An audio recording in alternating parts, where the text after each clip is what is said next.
This episode of Scav Talk is brought to you by Lethal Gaming Gear. And welcome back to Scav Talk, everyone. Today's episode, we're going to be doing our usual Tarkov news roundup.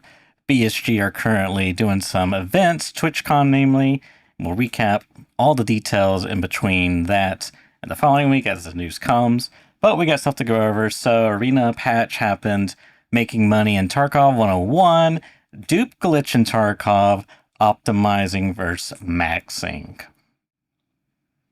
Very exciting stuff going on. You know, especially the beginning of the week, I didn't think there was going to be that much, but then as we've kind of gone on, there's, things have come as we've gone through bits and pieces and interesting stuff. And one absolutely hilarious topic that I'm just like, I was saying to church before, it's like my line in the notes, and then we have like a little notes document, and the line in the notes document is just like a fever dream, like just list of stuff, because I can't believe, honestly, it's just, I'll talk about it later. It's actually crazy. But let's start with just a few bits and pieces of news and other things. I mean, there's a fair amount to do. So let's talk about the arena patch first, I think, because it's kind of like the main one. Now, a lot of people are playing arena. Well, like it was funny because previously arena patches, everyone was just kind of like whatever. But like now that the games are linked together and lots of people are doing their dailies and stuff, I feel that like there are a lot of people doing arena now. They really are, and like me included. And it also seems to be working, and the synchronization is okay, and ref is like pretty powerful, and you're just incentivized to do it, and the game is like working better and better over time with the presets and stuff. So it seems pretty good. So we'll have a quick look through the various things in here. Says that now there's a new task widget. All this basically does is it just shows up the daily tasks on the main menu down in like the bottom right hand corner. So it shows you what you've got to do. Annoyingly, it doesn't actually show it in like the loading screen, which is like the one place I would want it. The main menu. I don't spend that much time in the main menu. Yeah. It's more in the loading screen, but it's fine. It's nice, but like I think it's pretty obvious that most people there are doing either daily tasks or they're getting their like one a day XP bonus for doing a win on each game mode. Oh, okay. Maybe I'll talk about this a bit later on as well. But I played like my first round of Blast Gang as well, which was it was kind of good because I play Last Hero exclusively otherwise normally. So yeah, you can now track the task progression down there, and they're accepted automatically, so you don't need to click like accept, because you got to accept them all or re-roll them. So you may as well just go in and just accept them automatically, which they've done.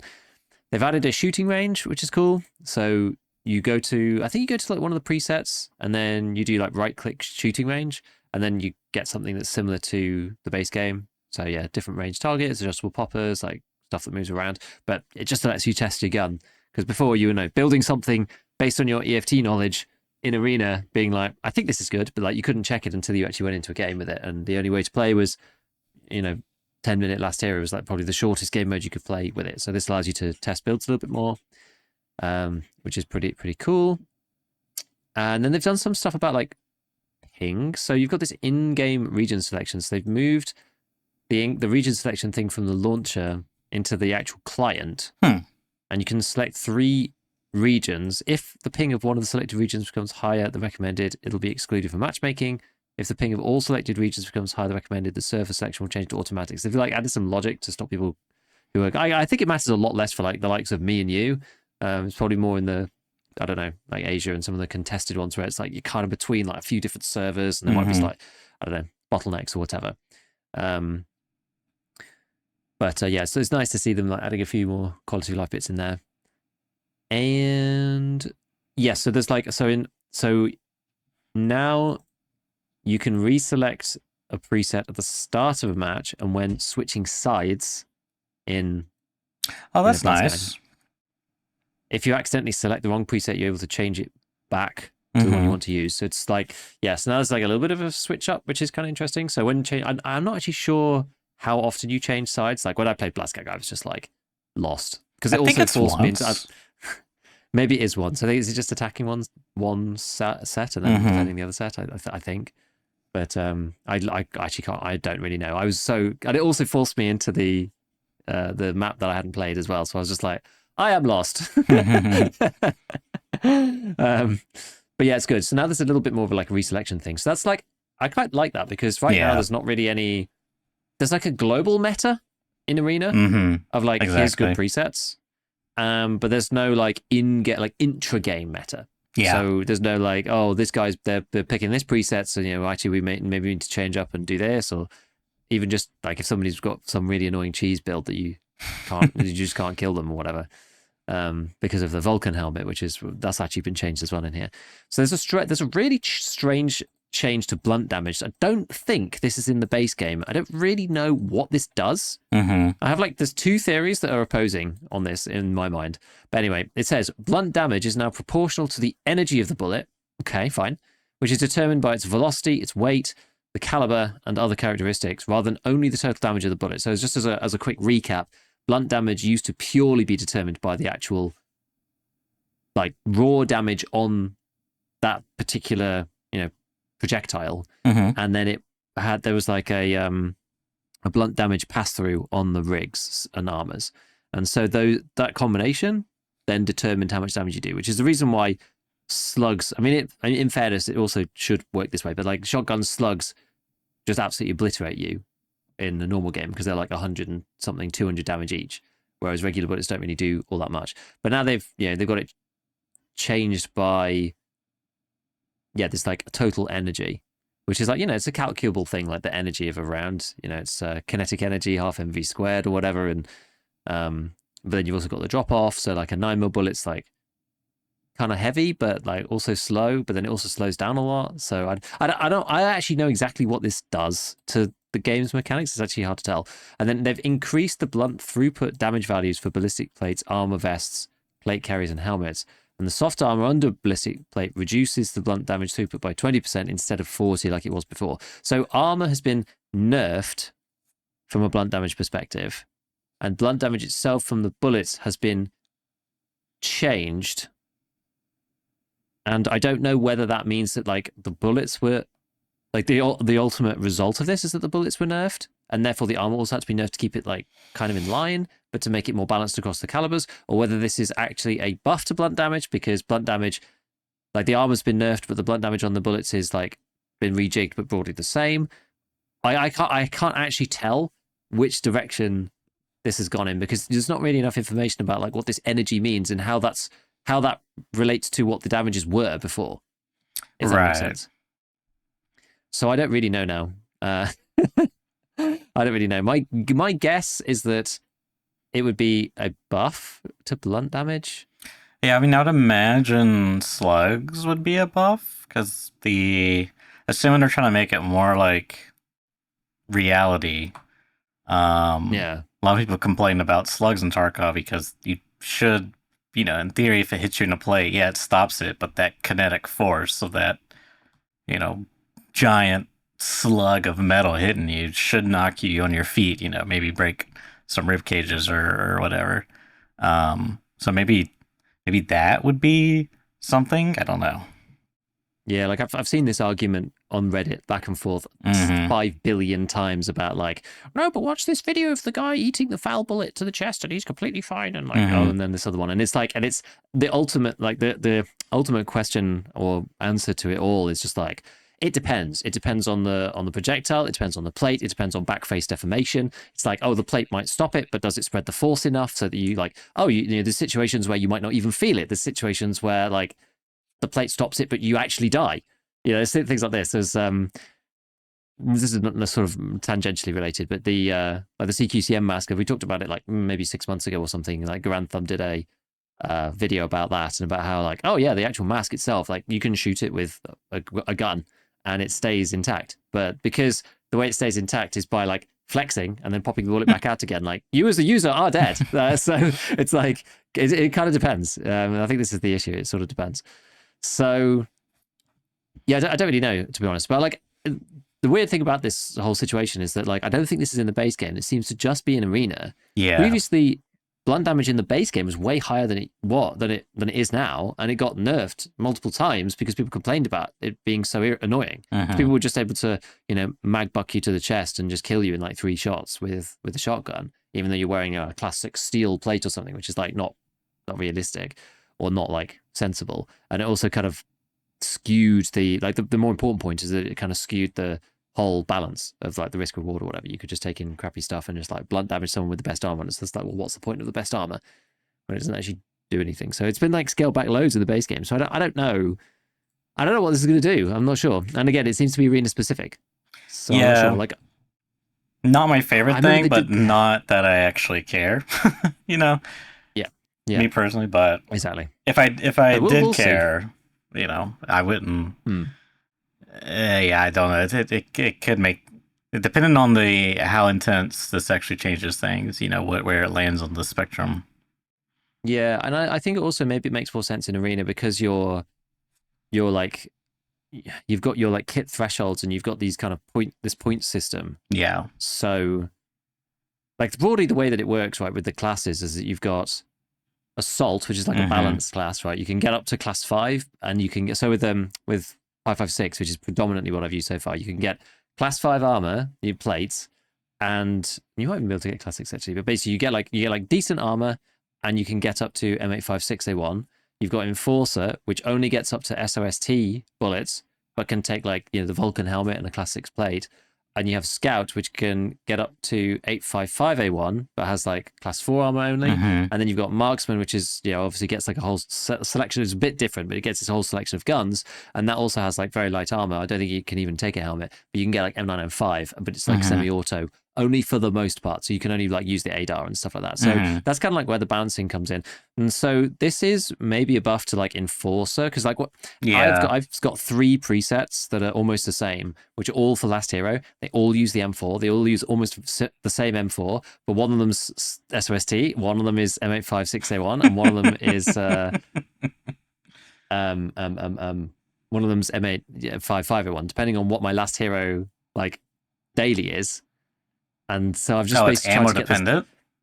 Well, no, it's like it's class dependent. Right? Class so it'll be like you have to get like Enforcer 20 kills with like Scout or something in Last Hero mode. So I like have one for each to make sure that I can do it. But they're like all as similar to each other as possible. But the one that I probably it's sort of a double-edged sword. Like the one that I probably struggle with the most is Enforcer, actually, despite having like the best armor. It's a classic thing in Tarkov, right? Like the best armor with the worst ammo is usually inferior to the worst armor with the best ammo normally, right? Actually, the one that I like the most is Assault, because it's like the middle ground. It's like you defend yourself against 5.6A1, but if you hit someone in the head with 5.6A1, they die. Whereas like SOST, I do find even on Shop, like there's certain long range sightlines where it's kind of hard to hit a headshot based on just the distance. So you're kind of like relying on spraying them down a bit. And with 5.6A1, people just fall over. Whereas with SOST, people are like, I've got a 60-round drum, and people are just like taking like 13 shots and not dying and stuff. And I'm just like, it's like painful. So maybe it's it's a little bit of an extra buff to that. Maybe I don't really know. So there's like, but then there's another couple of things in here which are cool, and they're actually like balancing stuff. And BOP in chat's actually said something that I agree with, which is that it seems though initially they wanted to keep things in arena in the main game as close as possible, but maybe they're diversing a bit, and that's actually seems to be kind of true. So this one less so, but we'll see one in a minute.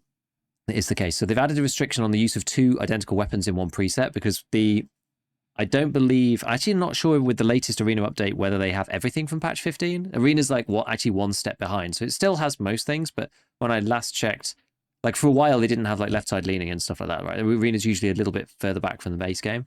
And I don't know whether this one had it, but the previous iteration didn't have like the changes to recoil on some of the guns, like some of the nerfs. So like the Organ MDR was still really good in Arena.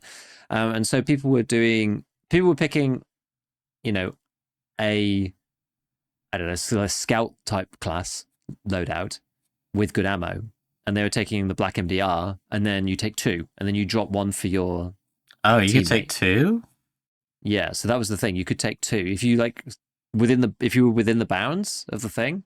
You could take 2. I just assumed you couldn't take weapon. 2, but I guess that makes sense.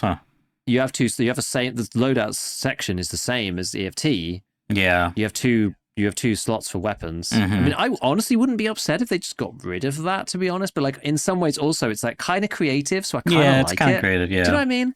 It's like if you could do like a shotgun and like a P90 or something. Yeah, well, and this whole like dropping thing. So like they haven't like Mhm. outright banned it, which I actually think is like I respect them for that, right? They haven't said like, oh no, you can't like be trading weapons with other people, whatever. But they've said like, oh, you can't take two of the same guns. You can't take like an MDR and then take an MDR for your friend. You have to take an AK-12 or something for your mate, so something like that. I think like you can still do the things where if you like match up the guns between between two of the different presets. You're basically trying to like mismatch or like combine presets together like on the aggregate if you're a team. So it's like, your scouts could take like one extra mag of 5.5A1, for example, and like give it to your enforcer to put in his M4 at the beginning of the match. I quite like that kind of stuff, even though it's a bit cheesy. It's like I'd like the top end, like the pro end. Those kind of strategies are actually like kind of interesting. Yeah. And if everybody's doing it, it's kind of interesting. Whereas, like, obviously for a solo queue, it's like really sucks if people are doing that because you can't coordinate that. You have to coordinate it prior to the game, which is a bit of a shame. But I quite like it for like the pro scene. I think that's a good thing. And as it says, right, this change is primarily aimed at improving the balance within a match and limiting a number of specific game tactics. So it was, I think, people bringing 2 scouts, 2 MDRs, then like 4 people have an MDR. So it was just, I mean, I guess you could still do this, I suppose, right? But you just have to either use a different gun or but I think that's like the most you can have 3 of the same weapon in any one game, I guess. Unless every single person buys one themselves. But yeah, that's kind of the reason for that. Now, there's some technical improvements. The really important one, which is really like they basically say, look, the following results have been achieved. Increased server tick rate. I don't know what it is. I don't know what it was, and I don't know what it is now. Improved interaction, reduced number of situations in which hits were not registered, right? So, like, basically just they're improving the game. Some people have played a little bit since this and said, like, it feels great. Way better, like, amazing. And then another couple of games later saying, oh, no, maybe it kind of feels the same. I got asked a couple of times, and, like, I'm just too much of a noob and couldn't tell. To be honest. Although, the only thing I would say is that, and like this is so inconclusive that who knows, right? But they did this patch, and I went and played Blast Gang, which is like, you don't get to that many fights compared to Last Hero, and I was trying to learn the map, and it was just like terrible. And I went to go and play.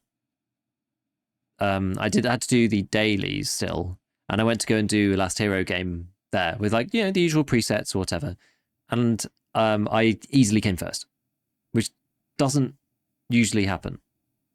Like, I'm almost never first in Last Hero. Like, almost never. I'm usually 4th, 3rd, or 2nd. I'm usually in the top section, but I'm almost never first. And I was, like, way ahead. I didn't even feel like I played that well. And I'm not sure whether that's to do, like, it did feel pretty clean. Maybe I'm just, like, so conditioned to Tarkov's, like, fighting whatever that I just can't even tell anymore. I don't know. I'm not sure. But that was weird. And I was like, it just felt like so much easier to get the kills. I don't know. I need to play with it a bit more and actually like be kind of paying attention to like the networking as well. Because usually I'm like paying attention to like trying to play and not really like because it doesn't really bother me that much. Like people get like really tilted. Oh, the guy ran around the wall. I'm just kind of like whatever. Like, it's just like I just don't even care anymore about that. Like if we're so past that to be worrying about that kind of stuff. Like if you're going to be worrying about that stuff and like have it in the back of your brain, like just don't play this game. Just go and play CS or something.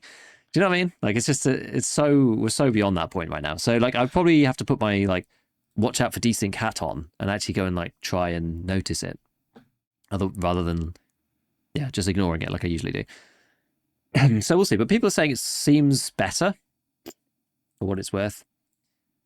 However they carry on improving stuff, I'm sure they're able to. It's a much more refined environment compared to the base game. You guys want to see Giga not caring about networking? Should we show them Giga? Which one? Remember that one short you sent me where you're leaving streets? Oh yeah, that was like spawns and networking and like everything. That was just me being like, what the? I'd also died with a Packer on like 5 times in a row already at this point. Can I? Yeah, that was good. Oh, that's the wrong one. And then I think I can send it to. First match after patch 2.0 KD when I'm usually just above. Oh, I can't see it. Oh yeah, I can hit the button. That's right. That's it. There you go. Oh my God. Excuse me.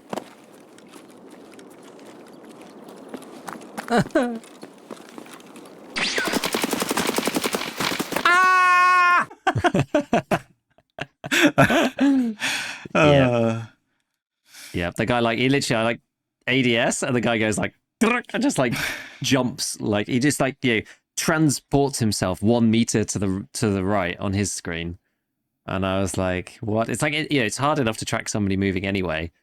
Never mind. I think that was always the old issues about like network lag and desync and all this stuff. Is that you're trying to track somebody? I know something that Veritas used to complain about. It's like you try to track somebody at long ranges, but when they're like jittering because of like bad network, it makes it impossible to predict, right? Like throws off everything. Yeah, that's awful. About like trying to predict people. So yeah, and I died already like 4 or 5 times. And then it was more the spawn, actually. It was more the fact that like I ran out of spawn. Gunfire. Mm-hmm. I ran out of spawn and got shot at by... So this was for those of you on audio, this is the spawn point on Streets of Tarkov where you start off in... I don't think you're actually inside... I can't remember whether you're inside the... Are you in like... Not like the KFC building or whatever. It's one like near that end. So you're like by cinema. It's like you're inside by the cinema. And you come out of the building...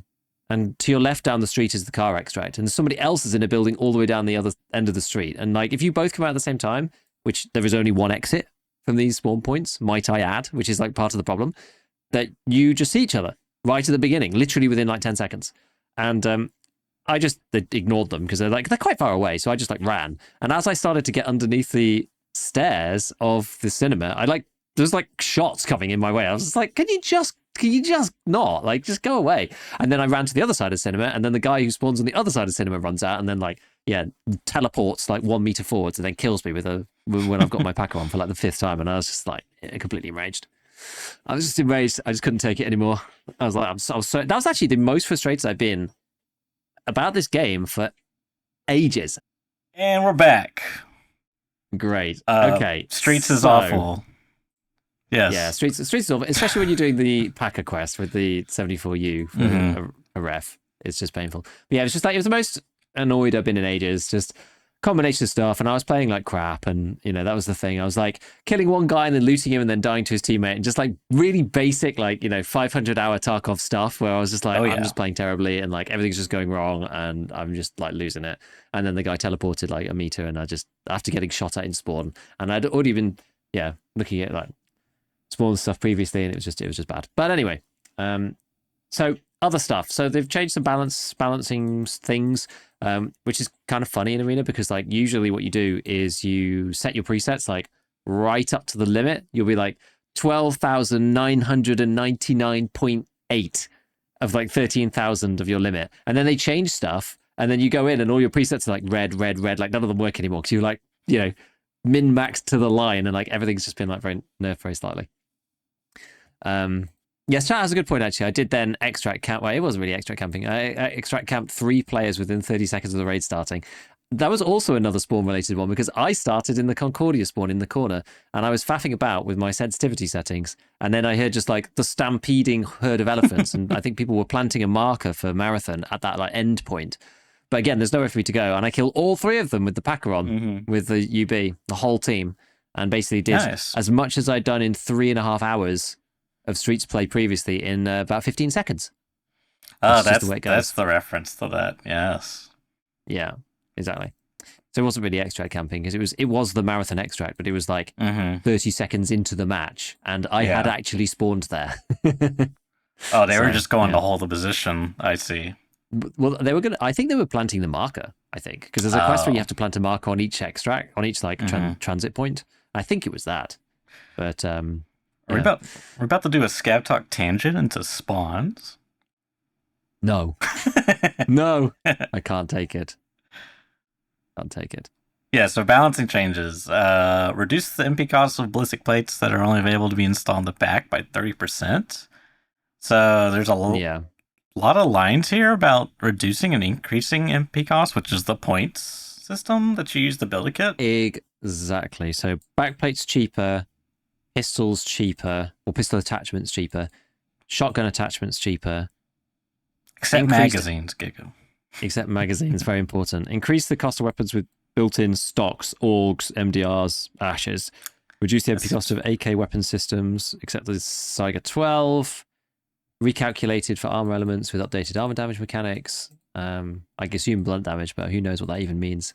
Updated the equipment for standard presets due to the MP cost changes. And then the Vulcan 5 helmet, which was kind of causing a bit of a plague. I don't really see this that much because I only play Last Hero really, and people don't tend to wear the big one in that. But I think people were getting a bit annoyed with this in Blast Gang, so I've seen, because I saw some Twitter clips of this. And the Vulcan helmet, for those of you who never use it, or that's 99% of you, it's like one of the most underused items in the game because it's kind of the wrong way around. But it's basically a class 6 helmet with obviously without ears, you can't hear anything.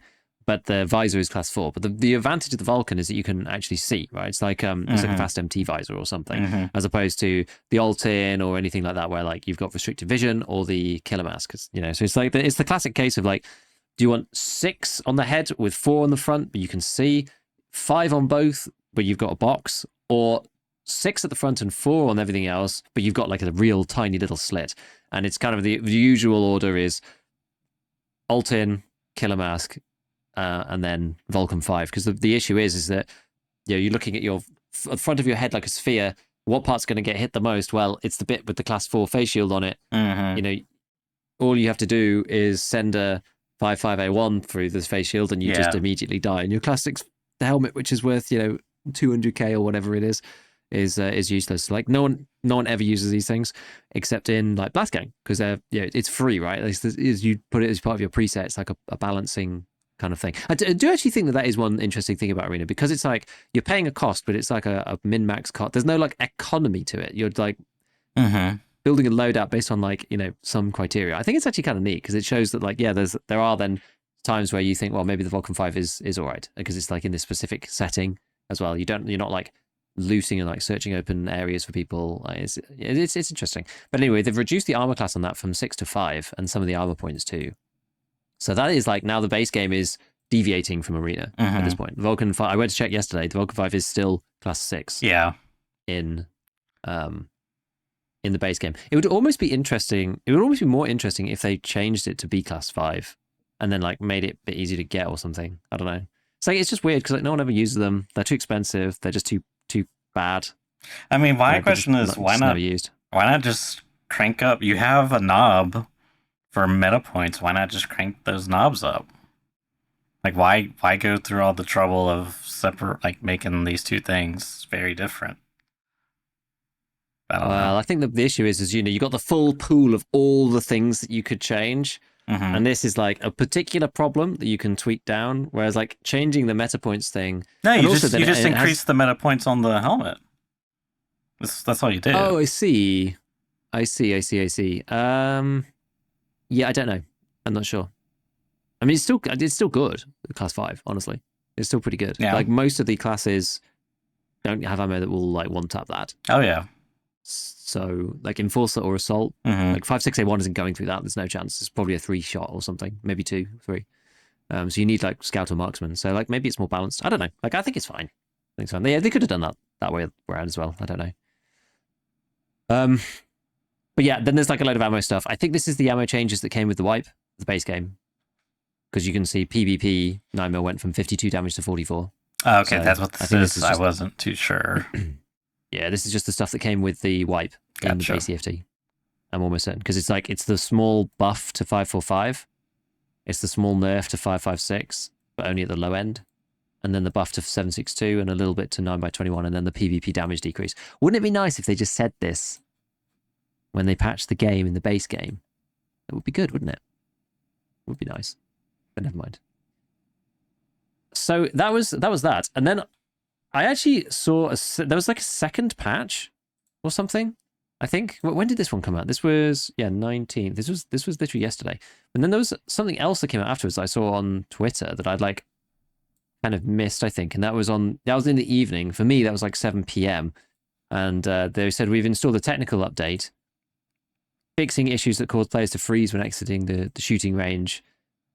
Player's character model to be missing, fixed an FPS limit with NVIDIA Reflex, and then they made some actual game changes. So like added Skybridge to Teamfight, redesigned Bay 5 and Equator for Last Hero, and the locations have been scaled down to provide more dynamic gameplay. Oh, there's more. Updated limit of 6 people. Yeah, so there's a little bit more. So it's like kind of interesting because I haven't actually played Equator in Last Hero, I don't think. If you queue for all games, you get Shop House 95% of the time, I would say. I don't really know why that is. I imagine most people are queuing for that because it's small, Well, like instant action. Maybe. I have a theory that it's just like first in the matchmaking list, and most people just have all the maps selected, and then it just auto chooses that one. Oh, yeah, I that could kind be of it. feel like there needs to be a bit more randomization within the choice. Like I play Chop House, like it's just almost all of the time. The only other one that I have sometimes is Block, the streets looking one. Sometimes I get that, but it's pretty rare. But then now so Bay 5 and Equator are now smaller and 6-player instead, which is going to be interesting because Bay 5 had like these extra sections on it versus when I last played, and I was like, it's actually quite large. I have played Bay 5 Last Hero, and it was quite cool, but I've never played it on Equator, I don't think. So yeah, that's good. Like I like Last Hero. I think it's fun, and being able to play it on a few more maps would be kind of cool as well. And maybe this is the issue. Again, like chat giving some other insight or thoughts, which is, Chop Shop used to be the only one with 6, whereas Bay 5 and Equator now are 6 as well. And so I guess it filled first because it was the only map with 6 people and the others had 10. So like you got 6, then it just matched you into Chop Shop because it had 6 people to start the game. Yeah. Maybe something like that. Anyway, yeah, like it's Last Hero is fun. I've been doing my dailies. I'm up to 0.63, I think, with ref.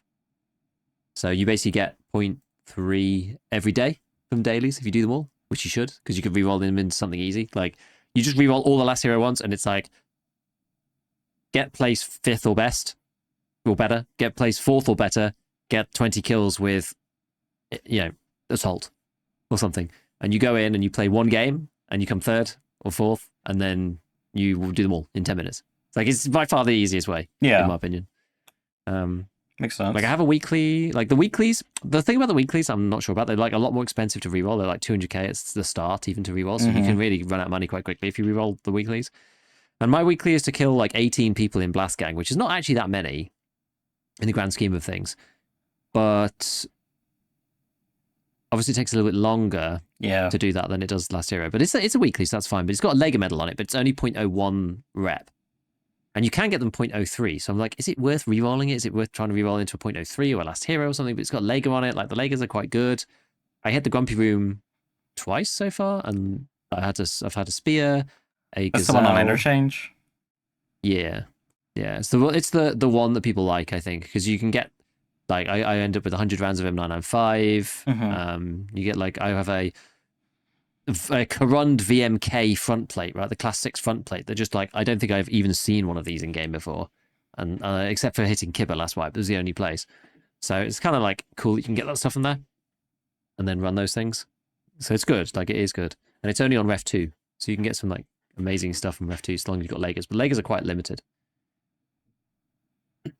So yeah, no, it's interesting. I've been enjoying my time in Arena. Like I always knew I'd enjoy my time there, just like training up my skills and stuff, and it definitely is helping. And that, especially now that I'm a bit more consistent with going in and playing, it's definitely like better for aiming. Just like getting better at aim and whatever with those particular guns. I might need to try to use a slightly wider variety of kits. Like I'm literally using like 60 recoil M4 like every single time, and like how often do I use a 60 recoil M4 in the actual base game? Like not very often. So maybe I need to go for a slightly wider variety of equipment in there to practice with that. But either way, it's been a good time. It's been a good time. Yeah, and if you don't have Arena, BSG is running a free weekend through the 23rd. Unfortunately, if you're listening to this on recording, probably will have been closed. So, snooze you lose, but otherwise, yeah, you can get in because they're doing TwitchCon San Diego. I think they landed, yesterday or today or something? Can't remember. Yeah, I think so. So yeah, free weekend. That's nice of them. Yep. So you can go and play. I mean, we'll see how things go. I mean, like at some point, Arena should just be like really cheap, in my opinion. We'll see. We'll see what they do. I mean, whether they get like more people in or whatever. Like it'd be the thing. Let's put it this way: it'd be amazing if the game was free. You know? Yeah. I think.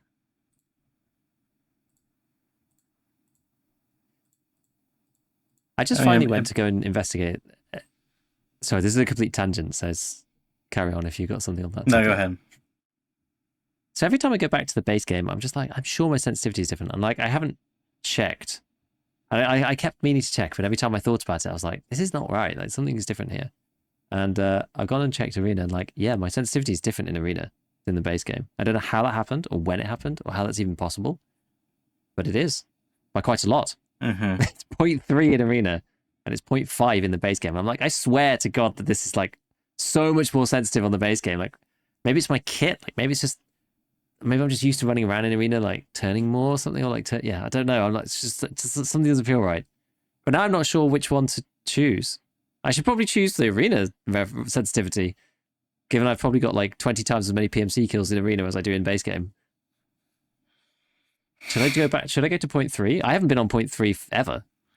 I don't know.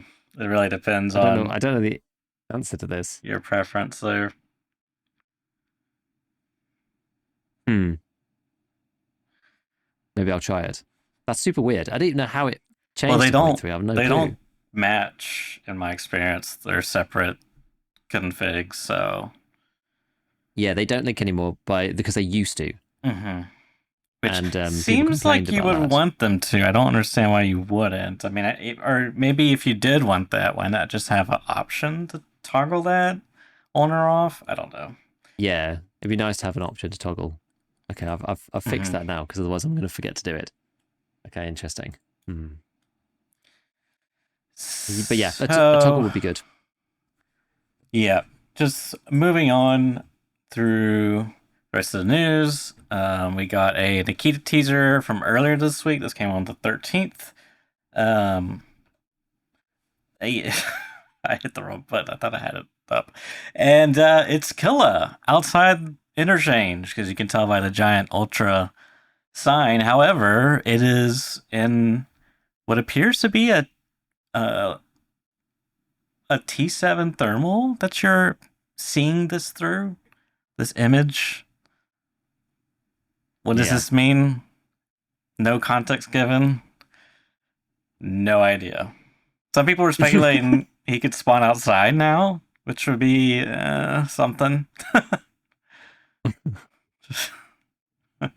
Yeah, no, some people were saying like, oh, is it new thermals coming or whatever? And most people are like, just looks like T7s. I don't know. Yeah, but you know what? I mean, on that note,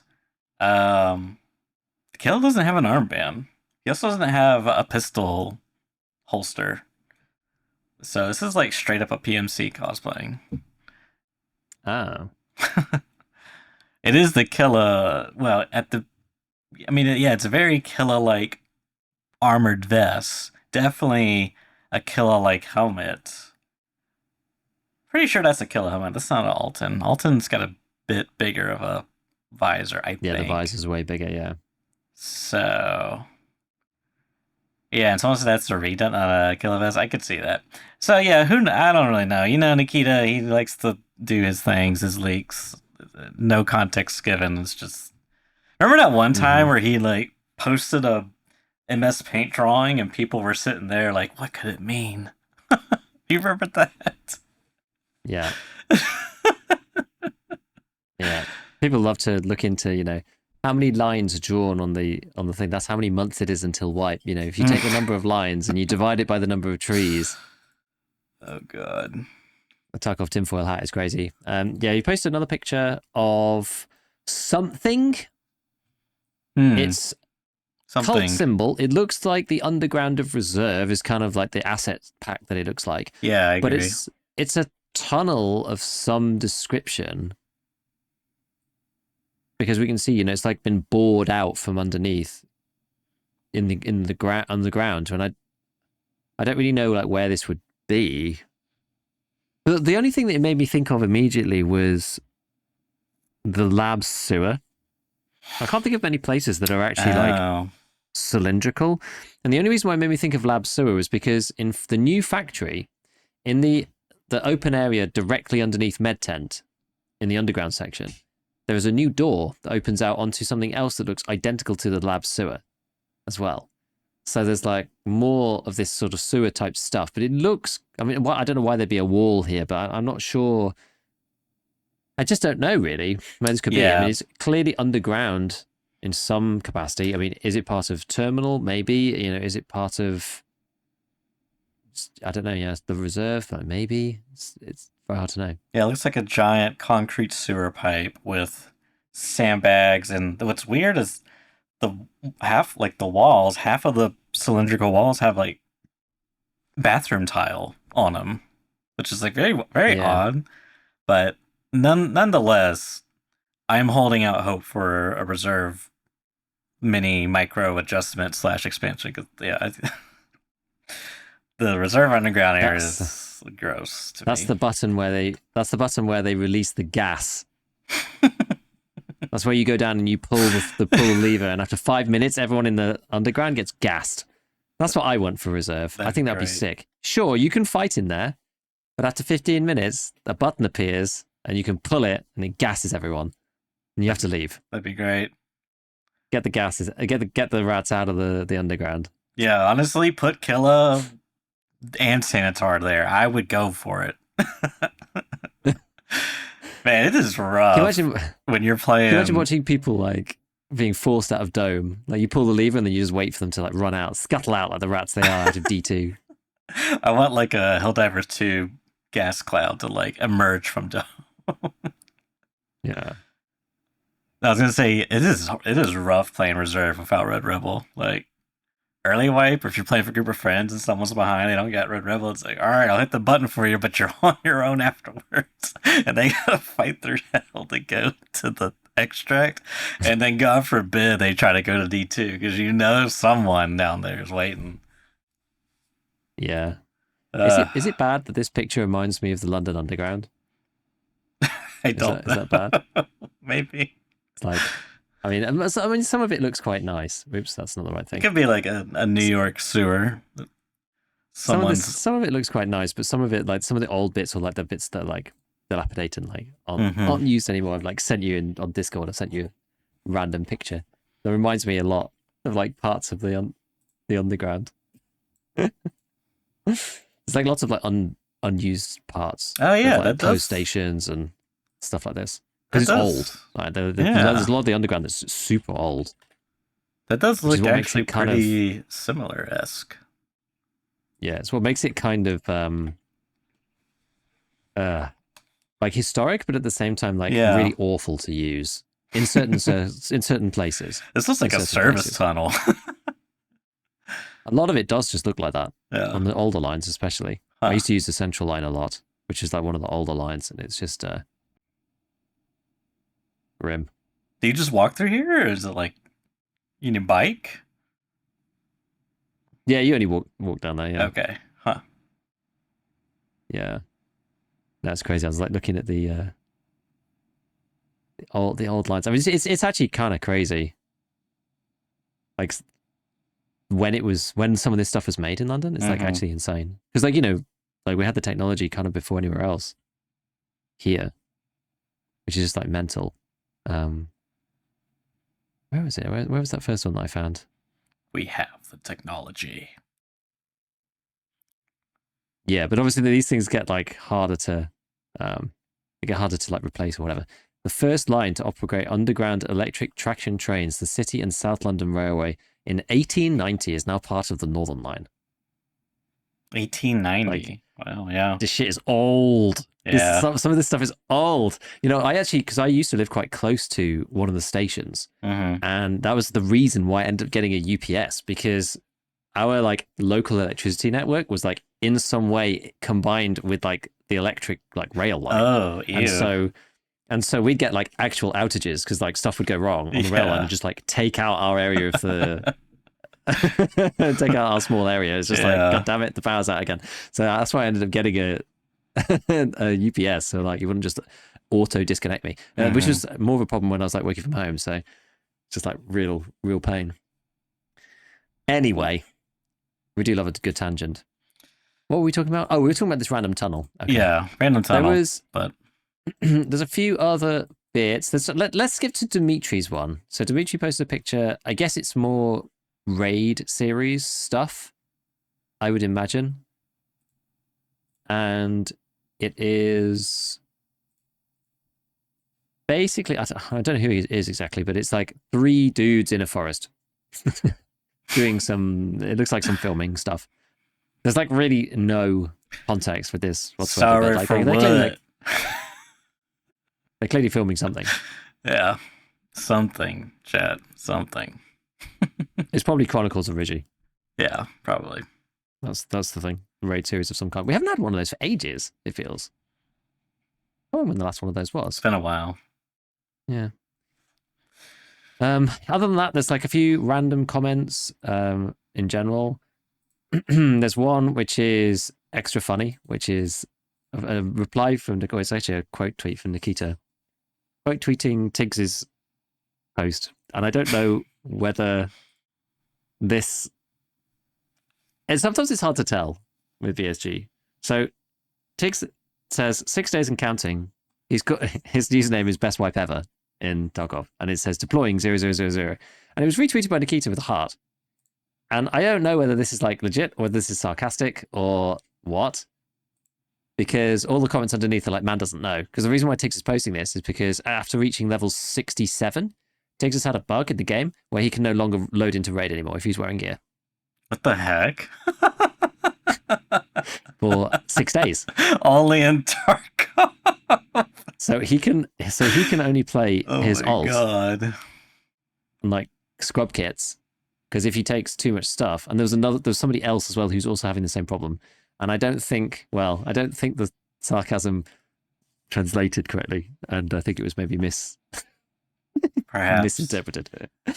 Yeah, perhaps, or maybe not. I also don't know. It's hard to know. No idea. It's hard to know. So yeah, that bug is going on, which is weird. But BSU do know about this. It's not like they don't know about this. They know about it and they're trying to fix it. But it's like a very small number of people. Right? It's like people who like super high level. So it's weird. Like happens to them for some reason. How does that even? And both people started happening when they reached level 67 specifically. Yeah, that is just like so weird. God, that is like some insane spaghetti right there. It's like, yep. You got all of it. Linguine, spaghetti is all mixed up in there. Yeah, you've got farfalle rammed into the penne, and that's all inside a huge cannelloni. It's madness. Oh my God. Yeah, it's that's madness. funny. Yep. Next one was a post from Krant, who makes the Tarkov Tips newsletter, and he basically said, please add ref to PvE. And did like a big sort of post about it, saying like, we'd really like to have PvE here, and that was retweeted by Nikita with the eyes. I think like I keep forgetting, like people keep telling me like, oh yeah, they did say they were adding him at some point, and I can't remember where that was sourced from, and so at this point I'm not sure, and I don't know what the timeline was, but I hope that they do add ref to PvE, because people are like, every time they pick up a GP coin, people are like incensed that they can't use it for anything. Yeah, I mean, I can understand that, because we played, depending on how long we played Tarkov, but for some people it's probably been like 5 years, 3 years, whatever the case may be, and then suddenly GP coins are just like basically worthless if you don't have Tarkov Arena. So, and then for the PvE, it's just like doesn't even function at all. So it's like, yeah, that feels really bad if you're gonna loot a safe and you're just like, oh, it's a one-slot item. Oh, it's shaped like a coin. No, it's a GP coin. And it's one as well. Yeah. Like GP coins have been massively devalued, right? You get them in like stacks of 20, and to get one in a safe, you're just like, womp womp. It's like, a $5 grand stack of rubles or whatever. There's no rolling at all. Like, it's just always one stack. I'm pretty sure it's always one. That just seems like I've such only a ever miss. received one. I mean, it would be cool if like, if you got 20, that'd be kind of neat. Or if it like 10, rolled, some random number, yeah, like something. Because then it would be like, we hit the 20, boys. Yeah, and it's like I'm incentivized to go hit saves, to like maybe, I don't know. It just feels really bad, like Yeah. holistically. Yeah, to go get my AACPC from a safe or whatever. It's like, okay, interesting. So yeah, so that's just all the community chat and things that I've seen going around this week. It's been interesting. I keep an eye out on Nikita's tweets and also on the replies and stuff to see what they're on about. There was one that I didn't add where he was just like, I can't even remember. He said, "Oh yes, we're in TwitchCon and come visit us or whatever." And somebody replied like, "I would rather do terrible things to myself other than visit the Tarkov booth." Basically, words to that effect. And Nikita replied to it, just went, "Wow, that's mean." They do put up with a lot of abuse. In fairness, right. What are we up to? What are we on to next? Shall we do? Tell me the dupes. What we want to do next? Oh my goodness! Do you want to talk? Should we talk about this potential I need to know about the thing? dupes. This is news to me. I'm going completely mad. This is possibly my favorite thing of ever. Just the story in general is just so funny about this. Okay, so I found out about this through Trey24K, and I don't remember where I first tugged on the thread of what was going on and ended up stumbling upon his thing. But I saw it somewhere. I saw this somewhere that Trey had some people on. He was interviewing different people. Yeah, the Duping the T-7s in Springfield, Ohio. They're eating the nuts and bolts. They're duping on the Flea. Very funny. Very funny. Good memes. There's lots of good memes with this. This whole thing is actually unhinged. This whole thing is completely unhinged. Anyway, so Trey has been, I think it was him and a few others, have suspected a bunch of people for cheating. You go on the flea market, and I mean, you could do this now if you wanted to beat the game up in the background. You could probably have a look at a few people, probably. But basically, what's in the screenshot, actually? I can't quite make that out. Which one? It's the one that you just had then. That was somebody? That's Bolts. Yeah, okay, this is Bolts. This is Bolton. All right, this is its whole own meme, guys. Honestly, we've got this. It's so funny. This is genuinely so funny. So, so if you go on the flea market and you go into barter items, just as an aggregate category, and then you sort people by their flea rep, you can see some right goblins at the top of the list. Oh my god! I just noticed. Right? Yeah. What? Okay, yeah, there's definitely a dupe glitch. This guy Squeaky Bums has got 600 flea rep. It gets better and better. It gets better and better. So Trey accused this guy, Squeaky Bumsex, and someone else who I think his in-game name was Wolf of Bolt Street. Wolf of Bolt Street. of cheating, right? Of some kind of duping or whatever. And there was the reason why this came about in the first place, not just people being like, oh, well, people just flipping, was because all of a sudden on the Flea, there was an incident, and I don't know if it's still going on at the moment, but there was an incidence of within T7s in particular. All of a sudden, there were people with 100-hour accounts selling 30 T7s in one go, kind of thing, or 10 to 15 T7s in one go for 600K as well. So the price of T7s collapsed all of a sudden, and there's a bunch of these people selling them really cheap. Okay. And then and something similar, and I don't know whether this is actually the same thing or not. It's a bit confusing. It's a bit hard to know. The similar thing happened in 5.6A1 as well. It was being sold well under the trader, well, not under the trader price, sorry, but well under the usual flea price. 5.6A1 basically goes for a K, and it has done since the beginning of the wipe, and it still is going for 1,000 rubles per bullet. But there was people with 30 hours selling 20,000 M856A1 and stuff. It was crazy. So that's what kind of started off the speculation. People being there must be something going on here. This is super weird.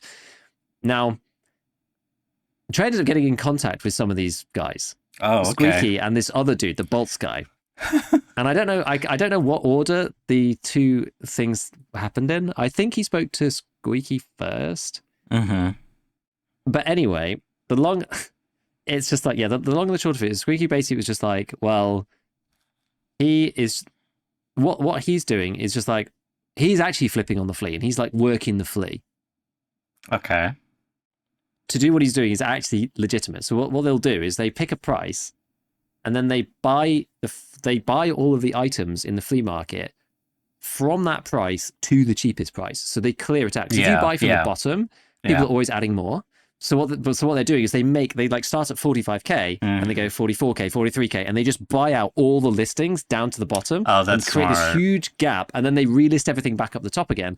But there's like multiple people doing this, and so then they ended up, because obviously you can see each other's names. Then those people are then speaking on chat and like kind of colluding and like bolting the market together at the same time, right? No, they are not. So there's like a bolters cartel, and no, these dudes they are out not. here. These guys are like out here bolting, and like when Trey was talking to him, this squeaky guy had 10 mil in his stash, I think, or 3. I think it might have been less than that. It was like 2 mil or something, or 3 mil in his stash. But he had 5 or 6. Oh no, it was loads actually. It was like 11 listings of like 600 bolts each or something, which was like, it was like 130 millions worth of bolts or something. And his actual stash was also full of bolts. And he was but he was like level 30 and like had some gear on him. And Joe's like, do you play the game? He's like, oh yeah, I play the game like here and there. Like I don't play like super hardcore, but he's like level 30, you know, he's got like some gear. He's like, obviously I can't play at the minute because my stash is full. And Joe's like, yeah, no, you're bolted up right now. And it's like, all his flea slots and all his flea slots are full up as well. So it's like, he's just screwed, right? He's just got all these like literally bolts. Oh my God. Anyway, so that was like the first guy. But like the crazy part about this, right? So this is Trey actually put a video on YouTube of him talking to this dude, and like as it gets to the end, they're talking about like cheaters and like, you know, various things, because these sort of kinds of people are sort of related and kind of you know, people who want to like exploit stuff or whatever. And oh God, I don't want to lose my train of thought. So yeah, he was talking to this guy, and then he was like, you know, what do you think is the issue with, you know, cheating or whatever, and like, you know, I'm sorry, I accuse you guys of cheating. And he's like, yeah, you know, they don't like IP or like hardware ban people. And like, and I should know. And he's like, wait, what do you mean I should know? He's just like, oh yeah, I cheated loads in the past. And he's like, dude, no, what? So he just like openly admitted that he was like, yeah, had cheated in the past previously. But he was like, but you know, I don't cheat now, whatever. And they like disconnect the call. And then I was like, yeah, he's still cheating. There's no way. Like, there's no way this guy's clean. Anyway, so then the other one that I saw, I actually saw that later. The other one was it was on Trey's VOD, and I don't think he's actually released a video with this yet. Maybe he has, maybe I missed it. Actually, it might be on his other channel. Anyway, so he's speaking to this guy, the other dude, the Wolf of Bolt Street. He's like similar like situation. He had like 400 flea rep, whatever, and he's another bolter. And this guy was just like truly unhinged. This is like one of the funniest things. I listened to this in the background for like genuinely about 3 hours on like 2 times speed. My God. And it was the most unhinged, and like I couldn't believe what I was listening to. And it was like he was going on about like what he does bolting. And it was just like the whole chat was just going crazy. Like this guy bolts. Like it just became such a meme so quickly. But he was talking about this guy, right? Squeaky, but he like refused to use a shortened version of his name, and every time he referred to him as squeaky bum sex every single time without fail. And he talked about him a lot, and it was like everyone was like, why does he keep saying it? Like, this is so weird. This guy is so weird. But then he's like starts talking about how like, oh, if you're going to make a video about this, like, you know, don't dox me or anything, you know, I've got like, you know, all these businesses and blah blah, and I do this and that and the other. And he's like, no, I'm not gonna he's like, yeah, he's like, stop talking, like, what, you know, what, don't dox yourself, like, stop, why are you talking about this? And then after like about 20 minutes, the chat's just like, does he know you're live, Trey? Tell him, you gotta tell him. And then like it comes to the point where he's just like, are you guys screen recording? And Trey's like, no, dude, I'm live to 1,000 people. And he's like, oh, this is a bit awkward. It's like, what am I listening to? But then he's like, anyway, we'll just carry on talking about this anyway. So anyway, he's just like, he's bolting hard with this other guy. But the main subject of the conversation was this other dude called Woof Woof I'm Dog. Okay. Who had like it was some unbelievable flea market rep. It was like 4,000 or something, like 4,000 flea rep. And it was like, it equated to something like, 1.5 trillion rubles of like throughput through the flea or something. And there was like a bunch of screenshots and stuff where he was like talking about this guy.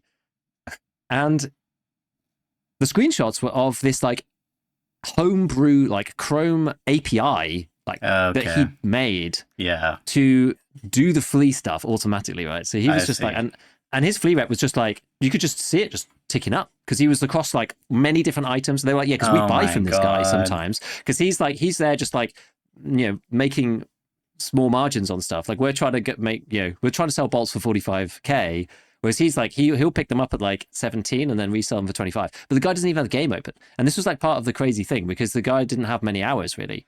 but like he was trading on the Flea, just using the API interface to do stuff somehow. And it Wow. was just like, yeah, it was crazy. It was just like, what the hell? He had like screenshots of like the guy's like system, and he had like all these charts of like P&L and stuff. It was like, it was mad. It was actually mad. Like super, super, super crazy.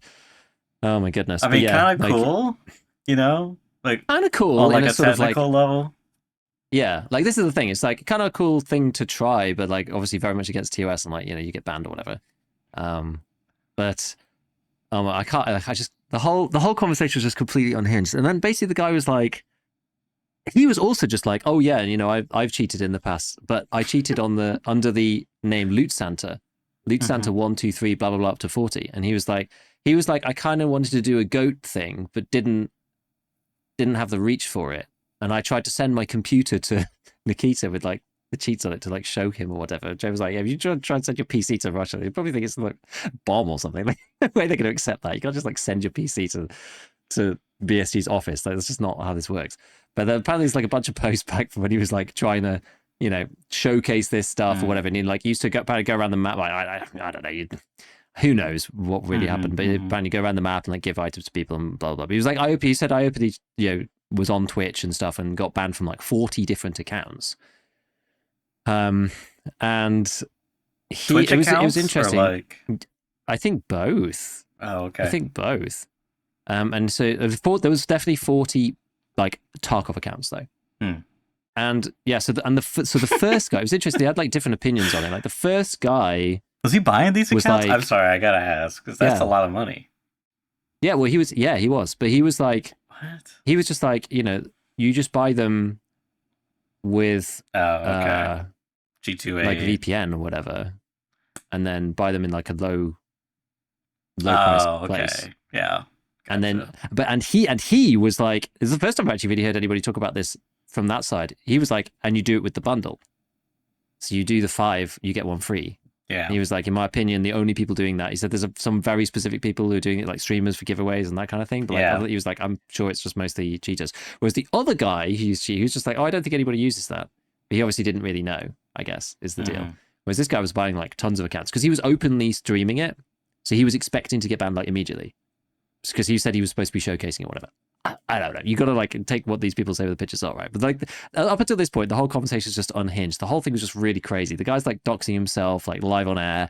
Like they're talking about like this guy, that all the usernames are like super odd and just being repeated over and over and over again. And then they're like halfway through and he's just like, oh, sorry guys, I'm just got to go and light up. Like I've lost my lighter, but like I'm in my workshop or whatever. I've just got to use my butane torch for a second. And there's just silence and then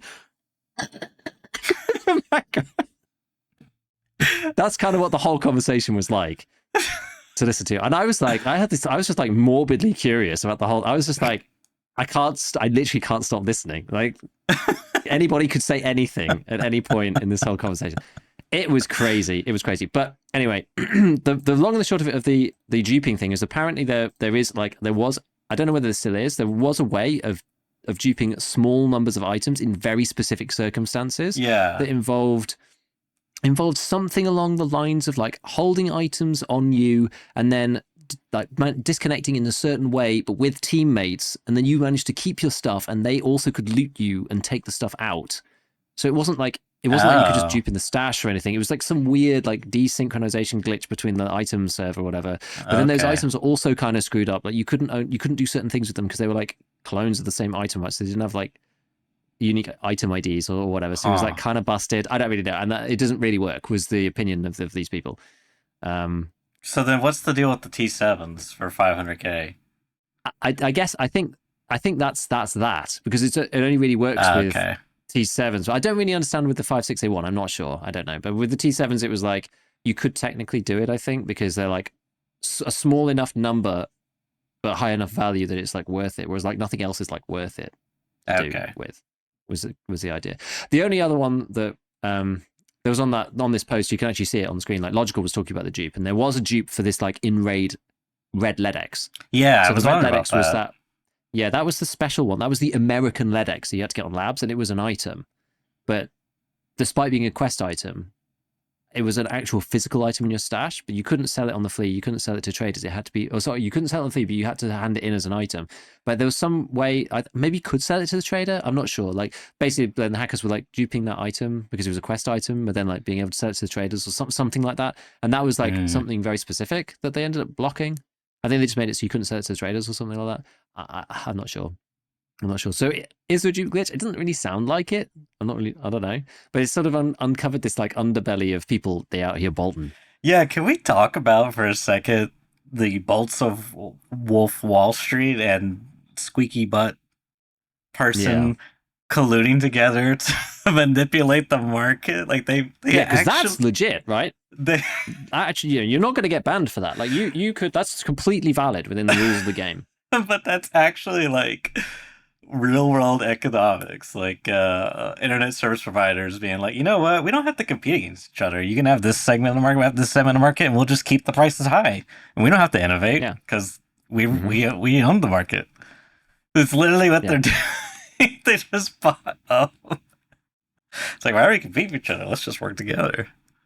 Yeah, and there was loads of them. They had like I would say like tens and tens of chats with like other people.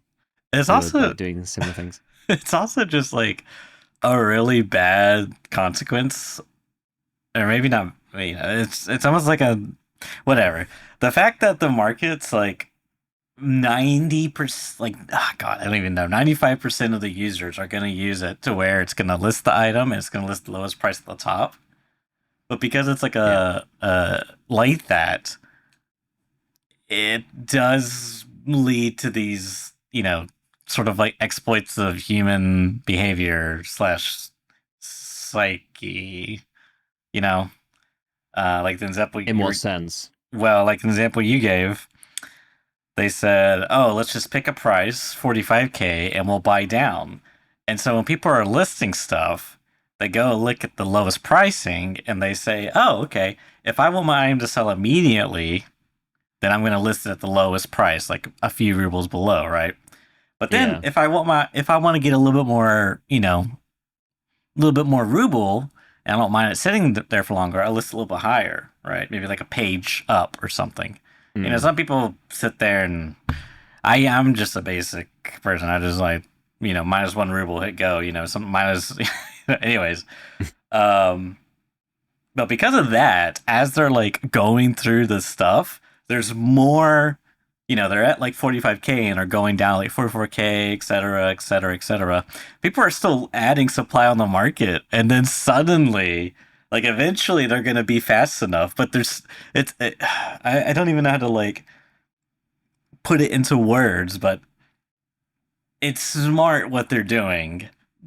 But it's kind of a flaw of the system. Like that's one thing that I liked about the Delta Force flea market was how that functioned, which was like you basically put in a buy order and like it just automatically defaults to the lowest price. And then when you see the actual, when you go to list something, you can see like a chart of how many items per the cost of the thing, you know, how per like price level or something. Right. So it would be like, you know, 257 items at 23K. And then you can kind of see like a chart and you're like, oh, okay. So yeah, whatever. And I don't know. It just like functioned a lot better for market purposes. Whereas this is like, I don't know.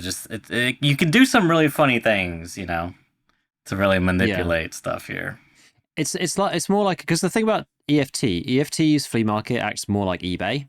Yes, exactly. That's a where good example. Each listing is its own independent like entity. Correct. Whereas Delta Force is like halfway to being a real life order book, or an aggregated order book as well, where it's like, and this works for, you know, in because eBay is good for things that are like non-commoditized, like non-fungible things. Like each one is slightly different. There's different grades. There's different usage. Exactly. You know, it's like, oh, this one's worn, this one's not. Like this one's old, this one's missing this piece, or blah blah blah blah. Which in Tarkov, we really don't have that, largely speaking, except for the few exceptions, which would be like weapons, armor.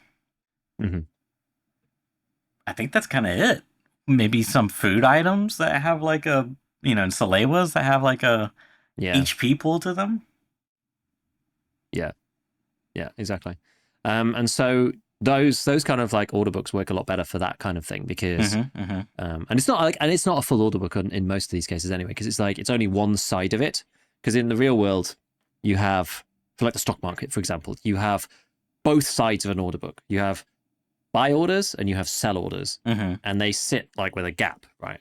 And that's the way it is. Because if they crossed over, then there's people who are willing to buy at prices higher than people are willing to sell. So those match off, and then you're left with a gap again. So it's like the highest bid and the lowest ask then sit and they are the market. So rather than on Tarkov being like, oh, it's 35k for bolts, all you're seeing there is the sell line.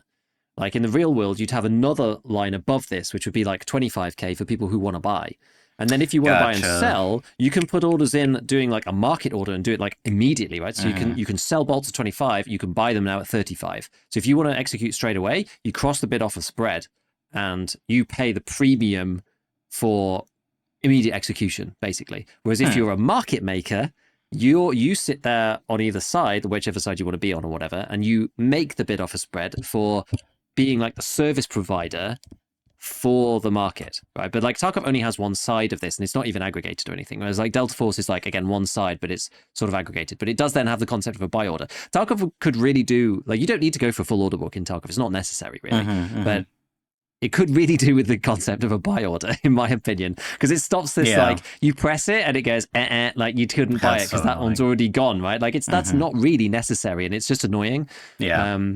Like you could do that if you wanted to, but just the ability to say like just buy at best this quantity, that would be awesome, right? And it could give you an estimate of like how much that might be. But I think it does that on Delta Force too. If you want to buy like a bunch of ammo, there's like 300 at this price, there's 500 at this price, there's 200 at this price, there's 20 at this price. And as you type in like, oh, I want 1,000, or I want 2,000, I want 3,000, it says, okay, your average price is probably going to be this, and it goes up, right? Because you're like eating further up and up and up, and up through the order book.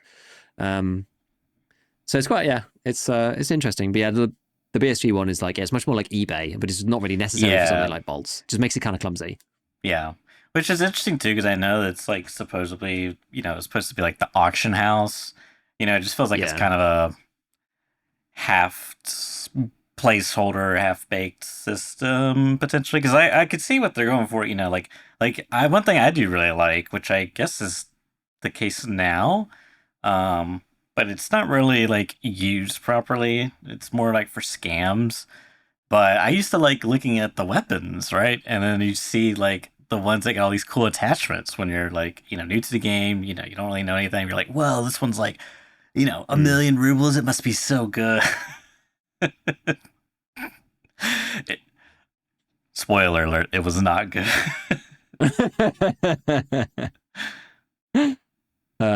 Yeah, funny stuff. Like I'm torn on this because I was like, very much against flipping at the beginning, and I can see benefits to locking it off and making you have to go into raid to remove the I bought it from the Flea tag and make it like very basic, right? But on the flip side, at one point the EFT guys did say, they did say like, oh, the flea market, whatever, you'll be able to, become your own trader. Well, these guys have done exactly that. They are the market for bolts, right? And I had to buy, what did I have to buy earlier? I had to buy, it was like maybe ES lamps or something. I don't remember exactly what it was, but it was something of that type. And I was just going through my hideout and I was like, what have I not upgraded here? And I was like, oh, I didn't actually upgrade the shooting range. So I went to go do that and I had to buy some stuff. But like, they were all really expensive and I had to buy from some jobber with like 250 ES lamps. And I was like, I know exactly what you're doing. And I hate the fact that I'm buying from you here, but like, I only need to buy 5. But like, conceptually, it's just really annoying. This is awful. I don't like it. But like, you are the trader in ES lamps or whatever. I'm just like, okay, I guess I have to pay the price, right? They're scalping the market. They're making money doing that kind of work outside of raid. And it's not like, I don't know. I sort of don't mind the flip. I actually think I prefer the flip to the trader flip, actually. Because like you're buying from one player and you're selling to another player. Yeah, that's like more legitimate. Incrementally better. That's more legitimate than just buying 5.6A1 because you're Peacekeeper 4 and selling it to someone, in my opinion.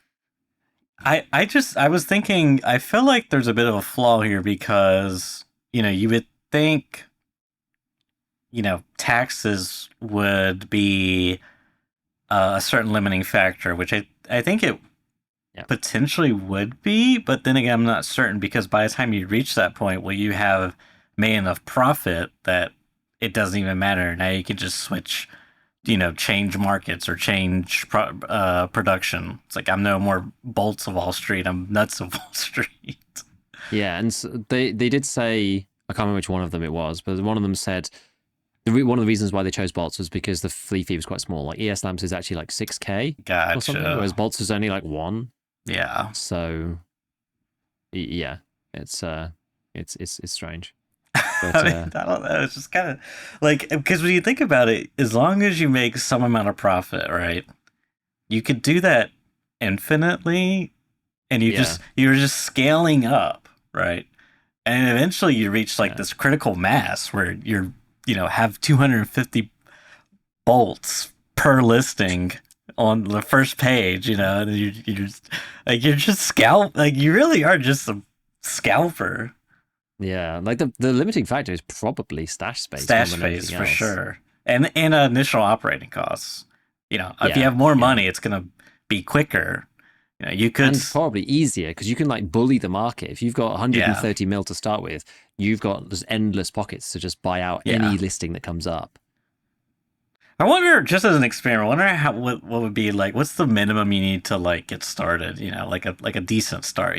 Because like 20,000 rubles that's a rough start.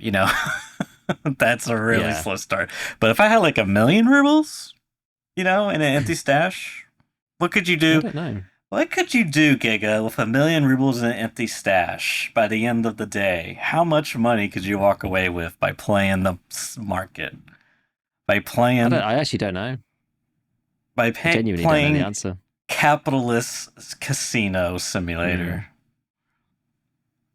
Yeah, like I see. I kind of like that it's possible, but I just don't know. Like, is it good? Is this actually good for the game? Well, that's the interesting thing is like, you know, it's like they're, what does it matter if you have all this money and you don't go Yeah. on a raid, right? Which is like true, but like at the same time, if they're having fun, that's probably good enough for them. But it just Mm. feels like they're having fun off the back of scalping the market, like manipulating the market, which affects the player base. For me, I feel like that's kind of the part. It's a bit like I only extract camp because I enjoy, you know, affect like making people's lives miserable. It's like kind of in that same, a bit removed a couple layers, you know. Yeah, a little bit, a little bit. It's like it's one of those things where they're kind of like sit on a very, very uh, highly sought after item, or like an item that just trades a lot, has a lot of turnover, Mm-hmm, and mm-hmm. then they make 30K off 10,000 people. It's like it doesn't really matter to each individual person, really, that they paid 45K for bolts rather than 25K or 15K or whatever it Mm-hmm, is. mm-hmm. But like they personally made 300 million, Yeah, yeah. which is just like mad. But it's annoying Um, because you don't want to sit there and wait, and but you also can't either because like people will price it at 44,991. So it's like the price of bolts will never go back to 25K while these guys are there. that's just They're once they always reach that inflated. point. Yeah. Yeah, Yeah. once Yeah. they reach Yeah. that Yeah. critical mass, whatever that is. Yeah. Yeah. So I don't know. I It's just, fascinating. I'm so fascinated that this happened and that two people, and I'm sure there's more, but like colluded. Hmm. Then yeah. Yeah. I guess the issue is, right? So you look at somebody like if you're doing it all manually, then that's one thing. Mm-hmm. Because the problem with all of this stuff comes in and is like, look, if someone's just doing it for fun, fine. But what's like the downside to this? Like, could someone just be doing this on an industrial scale from like, 20 machines or whatever, and then like selling the rubles, for RMT? Does that even matter if it's not like, if you're not actually cheating? This is actually an interesting question. Does it even matter if people are RMTing if they're not actually cheating to get it? I mean, They're using the in-game assuming systems. right, Yeah, because assuming that's always this the is issue with the like, RMT, right? That's become the de facto answer to like, why is RMT bad? Oh, well, it's because people are hacking to get the money. mm-hmm. That's like the new assumed thing. It's just like, Yeah. oh, why does it matter if like somebody gets a bunch of stuff? Because it's like it's kind of hard to argue against like super strongly. Otherwise, it's like, well, it does matter because of the game's integrity and blah, blah blah. But it's like not really as strong as like the economic incentive for hackers to kill you in every raid and take all of your stuff. Like that's a very strong argument against RMT. But if someone's doing it, if they bolt in and then they're doing RMT for rubles, I mean, the obviously it's against TOS, but yeah, I was gonna say that's like the kind of obvious answer, but I mean, at that point, it would just make sense for BSG to start selling RMT. Like, if you know what I mean, it's like True. why would they even, if they were to be okay with that because they're not cheating, then logically they should just start like the logical thing would just to be start selling directly themselves, which yeah, I just can't imagine any yeah, the player base would let that fly. I mean, they would try, I guess, BSG maybe, but. Yeah, because it's like this other guy who's doing the automation. Like you could see how that could be easily used to, just make tons of rubles and then like resell it or whatever. I looked for him on the Flea and maybe he turned it off, or maybe he got banned, or maybe because like, that guy was like seriously against TOS, right? It's like third party tools to like play the flea market without even being logged into the game. I mean, like that's like you're not. But even then, like, where do you draw the line? Game sense. If you're like logged in, is that okay? Even if you have like some AI, image macro, I don't even know.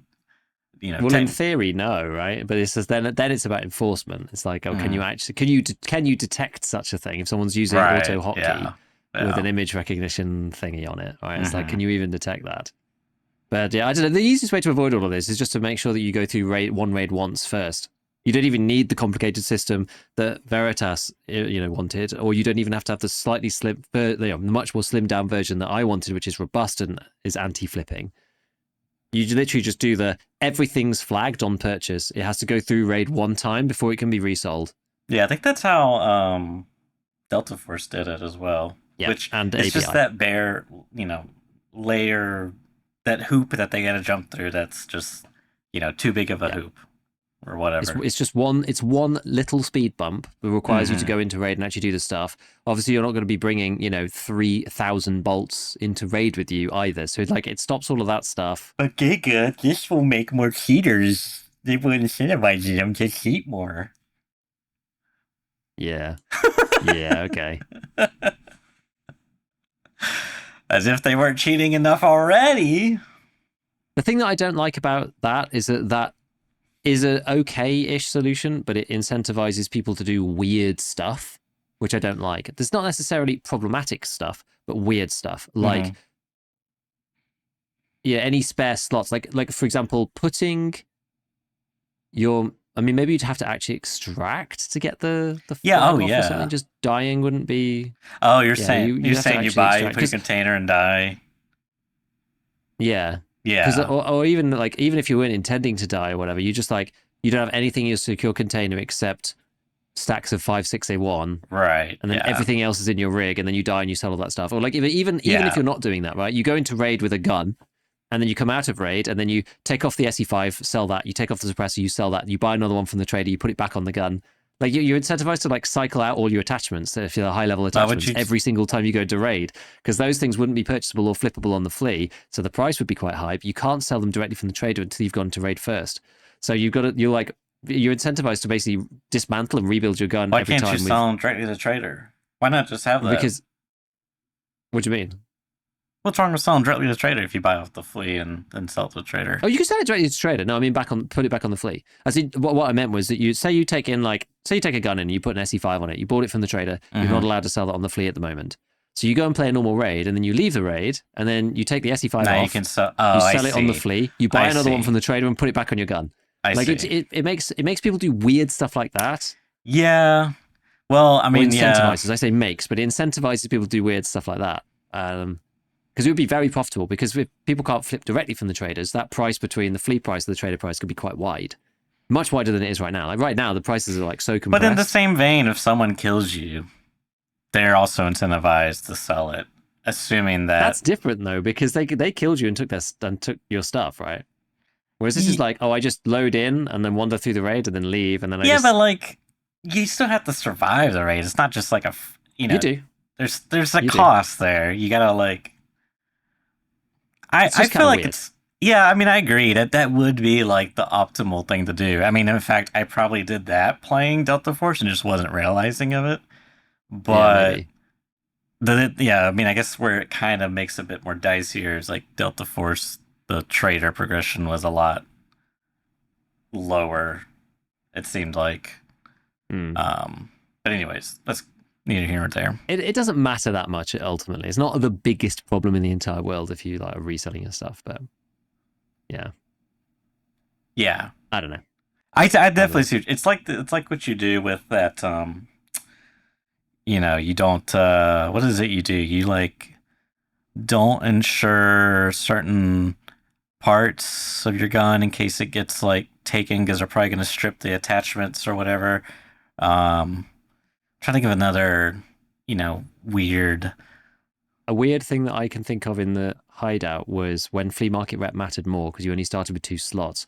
You would buy a water filter. So you'd find a water filter in raid. This is like the full chain. You'd find a water filter in raid. It had find in raid on it, so you'd sell that on the flea to get flea market rep. You'd then buy a water filter back on the flea market. You'd put that in the water filter unit.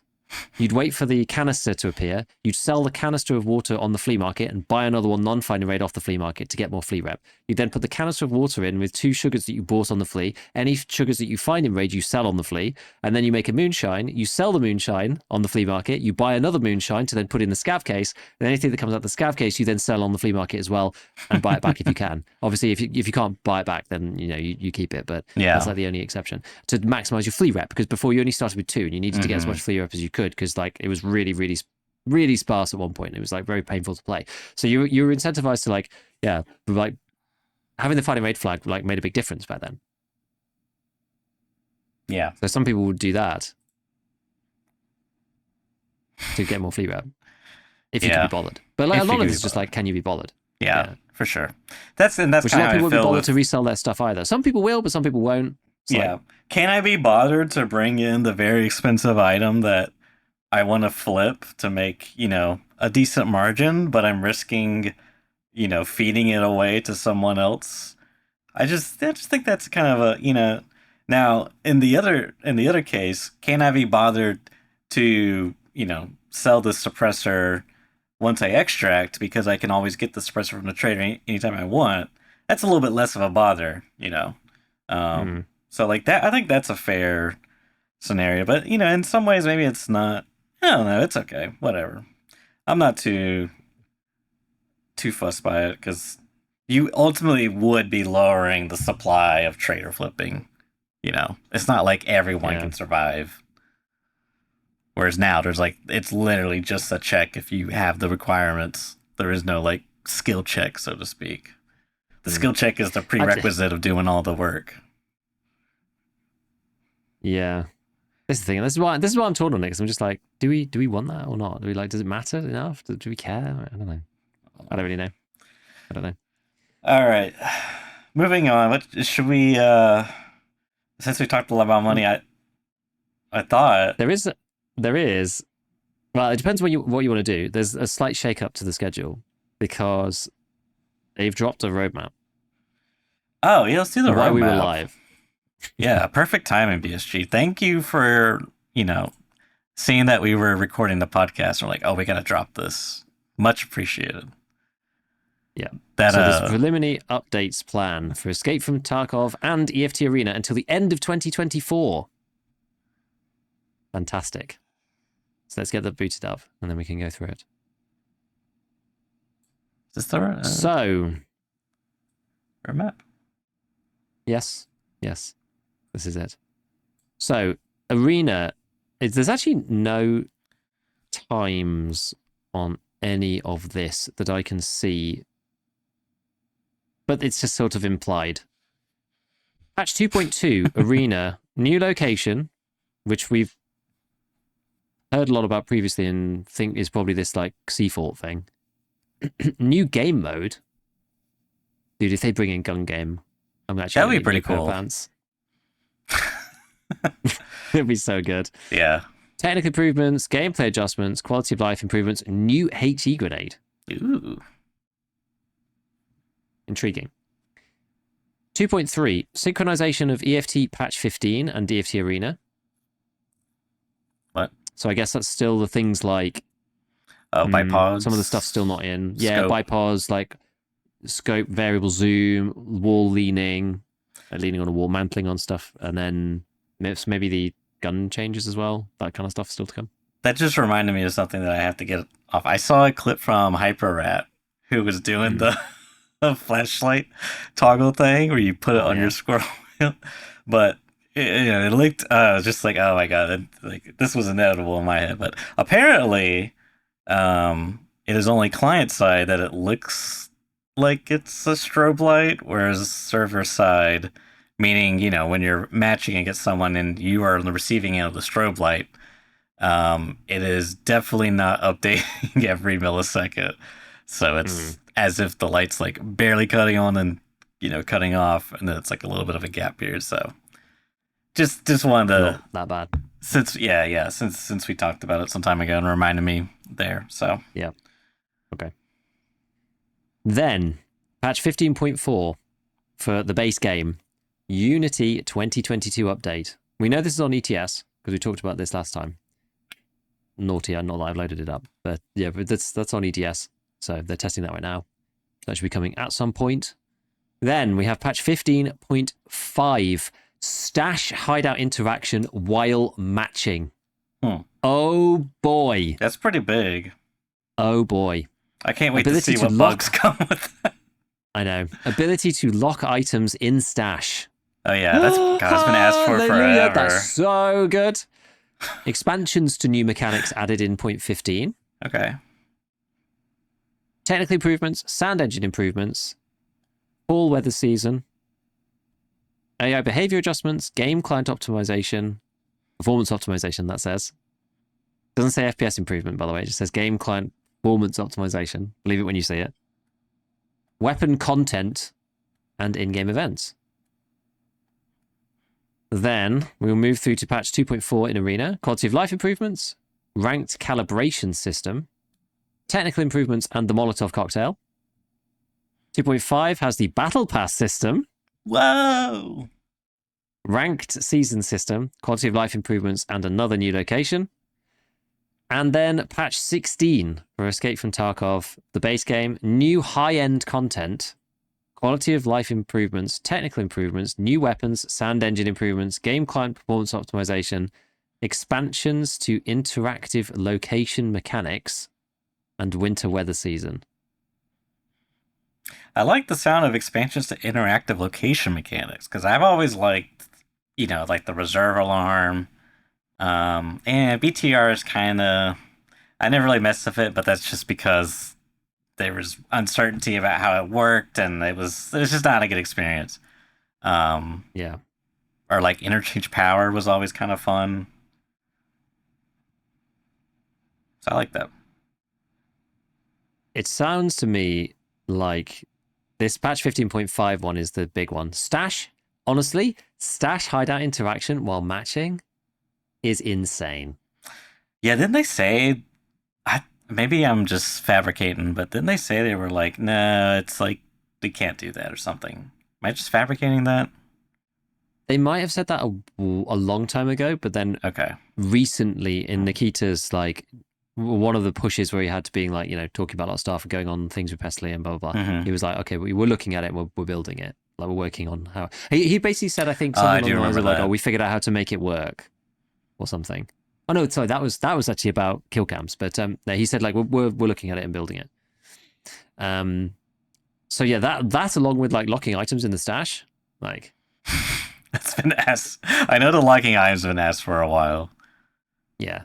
People have been wanting that for ages. I've wanted that for ages. It would help so much. Because you'll be able to auto-sort everything else. Like, this is so useful. Yeah. People stop being able to use auto-sort after about the first 3 weeks of the while. Yeah, it's pretty much... Especially now that we've got, like, big lists of stuff. But, yeah, if you can list items on... It says hideout interaction, too. I'm surprised that you'd be able to go in the hideout whilst matching. But, I mean, sure. I mean, if they can do it all, then great. Yeah. Can you imagine just doing your hideout while you're loading into raid? Oh, my God, Church. Yeah, that would be a really nice. I mean, the selling stuff too would be a really nice quality of life. Yeah. Because you, like, basically, you kind of had to, if you want to, like, optimize your time. It's like, I want my items to be, have the, I want to fill up my slots on the Flea. The common thing I would do is I would sell, like, weapon attachments because they take a while. I mean, Yeah. honestly, I would do those overnight. But, anyways, you would list your items and then go into a raid because presumably when you come out of raid, it's like they're all gone and now I can do the next batch and so on. So but yeah, now you can do it as you're matching because God, sometimes those 5+ minute queues are killer. Yeah, and this just gives you something to do. Like, you're really not going to notice the queue anymore. Yeah, and in fact, you're probably gonna be like, dang it, I was just about to do a flip.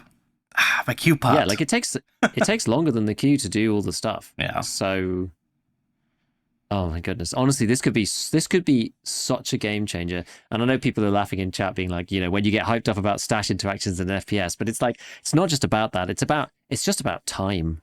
It's about time. Yeah. Tarkov is such a huge time sink, and when you can fold, I'm sure I'm preaching to the converted, right? But like when you can fold it's like gaming time, matching time, stash time. When you can fold the stash time onto the matching time, like you're basically playing the game the entire time now. Yeah.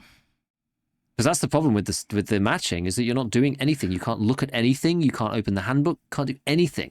While still getting the benefits of the Tarkov format, which is you're not always connected into the game.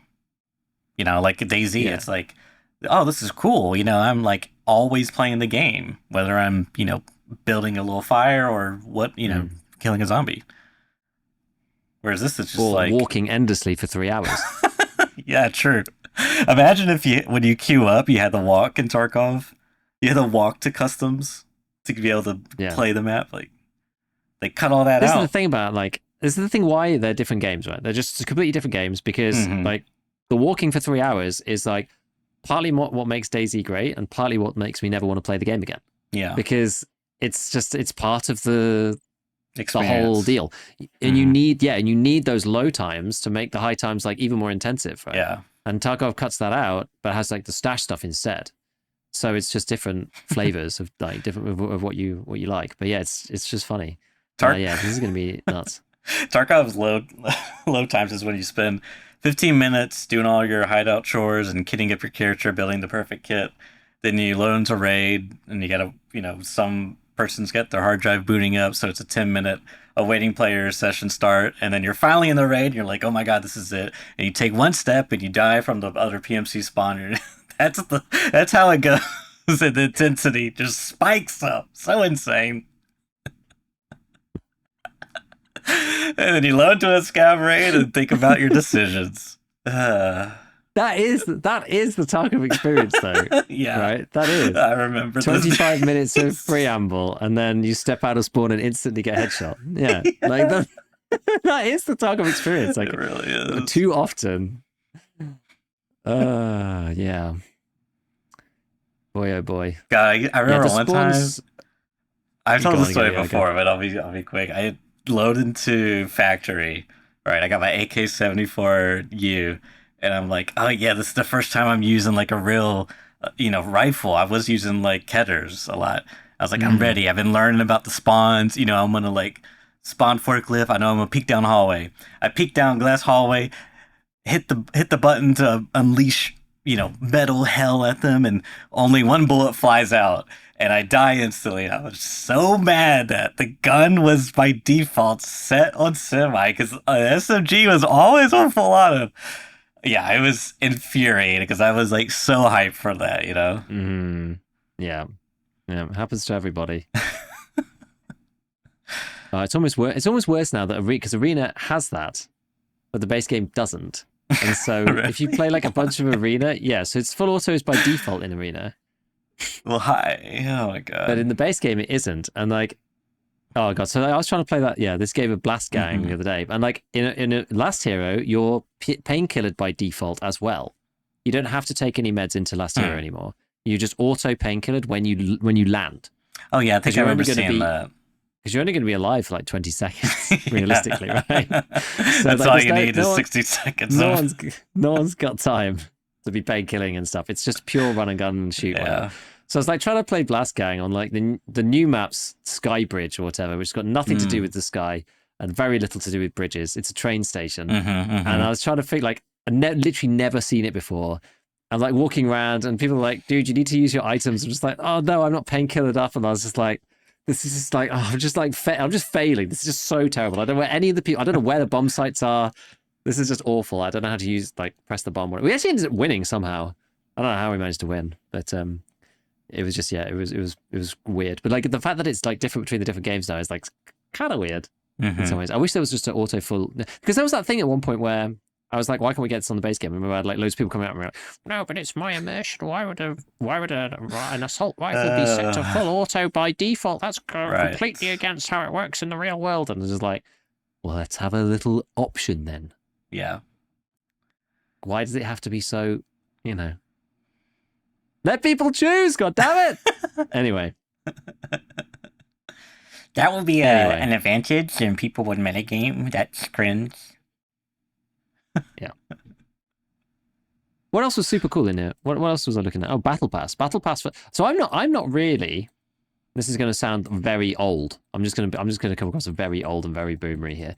I'm not actually hugely familiar with battle passes as a category because I just don't really play any games with them, and I'm completely uninterested in them. So I'm pretty sure that the Dota 2 system would be constituted as battle pass. Yeah. All of my friends have it, and they're completing whatever thing whatever hero they're being told to participate in. I've never bought a single Dota battle pass ever. I don't even know what they're called. I'm completely uninterested in cosmetics. I have absolutely no interest whatsoever in them. I got bought a battle pass one time as a joke by my friends. They bought one for me to give me the quest in game to try and force me to to do it at one point. But I was like, you guys are genuinely throwing games because you're trying to complete some stupid yeah, task. That's how it would be. I was like, oh, this is actually driving me insane. It kind of almost became I had to lead into it even because it became kind of just a joke between us that I just am completely against any battle pass thing. And they just goad me by completing these obscure tasks while we're trying to play. And I'm just like, can you just play the game? Why do you want? Let me shackle him. Let me shackle him. He's like, no, he's already stunned. Let me stack the stun. I need to get 80 seconds total duration for my weekly. Exactly. I was just like, you guys are driving me insane. Yeah. So I'm just really not in the loop at all about battle passes, about what it might constitute. I'm surprised, but I mean, it makes sense because that's basically how I was introduced to battle pass, was through Dota, and I thought it was really cool because I think back then it was called Compendium, and maybe because I think it was one of the majors, but I thought the concept was really cool because Valve was like, yeah, we'll match 50% of what you purchase goes straight to fund the tournament. I was like, oh, that's cool. I felt like I was part of the community, so I didn't care about the cosmetics really, but I bought into the basic battle pass. But anyways, I could totally see them doing battle pass cosmetic related stuff, whatever. I mean, it makes sense for live service gaming. This is pretty. It could even be they don't even have to do a paid one. Maybe, I don't know if they will or won't. I'm not really sure, but it just makes sense from a business standpoint, even. Yes. Yeah, for sure. It'd be a good way of them to fund themselves, I suppose. Yeah. On this particular game. And now they've got lots of people playing it. People will probably want to do it, especially if the cosmetics and things cross over into the base game. Oh, yeah. It's one of those things where, and tons of maybe this will be the first time that I will voluntarily purchase one. Who knows? Yeah, I mean, and tons of battle passes nowadays. There's a free version and a paid version. The free version's basic rewards. Maybe you'll get a cool icon if you're lucky. And you'll get some free, minor free stuff. But the paid one is kind of where it's at. But obviously you got to pay for it. And it's always fun with battle passes because people are like, oh my god, if I buy it and then I complete, make it up to this prerequisite, then it pays for itself. And it's no, not actually. I mean, if you were already going to spend that money, because they'll get some currency, right? That you have to spend money to get that currency. But it's what you fail to realize is you had to buy the battle pass, so it's as if you bought gold already. You know, it's just, like I guess if you're already gonna intending on buying that gold as well, or whatever the currency is, then it's like, yeah, Yeah. I guess, but it's not really free because you paid for it.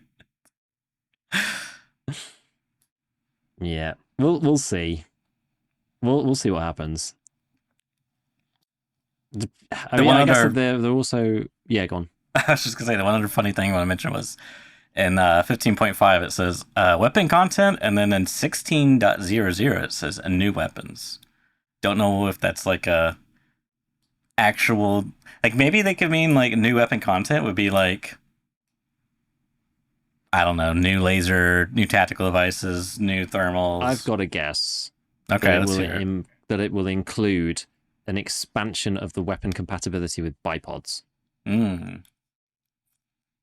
That would be my guess. Because right now bipods are very restrictive, and I think we had did we talk about this on the cast or we talk about it Yeah, we didn't. off the cast? I can't remember. Uh, Just about about the fact the reason why people in my Discord were speculating the reason why loads of these guns couldn't have bipods is that they only fit to hand guards or like bottom rails, because BSG may not have had time to implement a solution to stop you putting a bipod like on the side of a handguard if you allow it to go on yeah. like, you know, the M-Lock 4.1 inch rail, for example.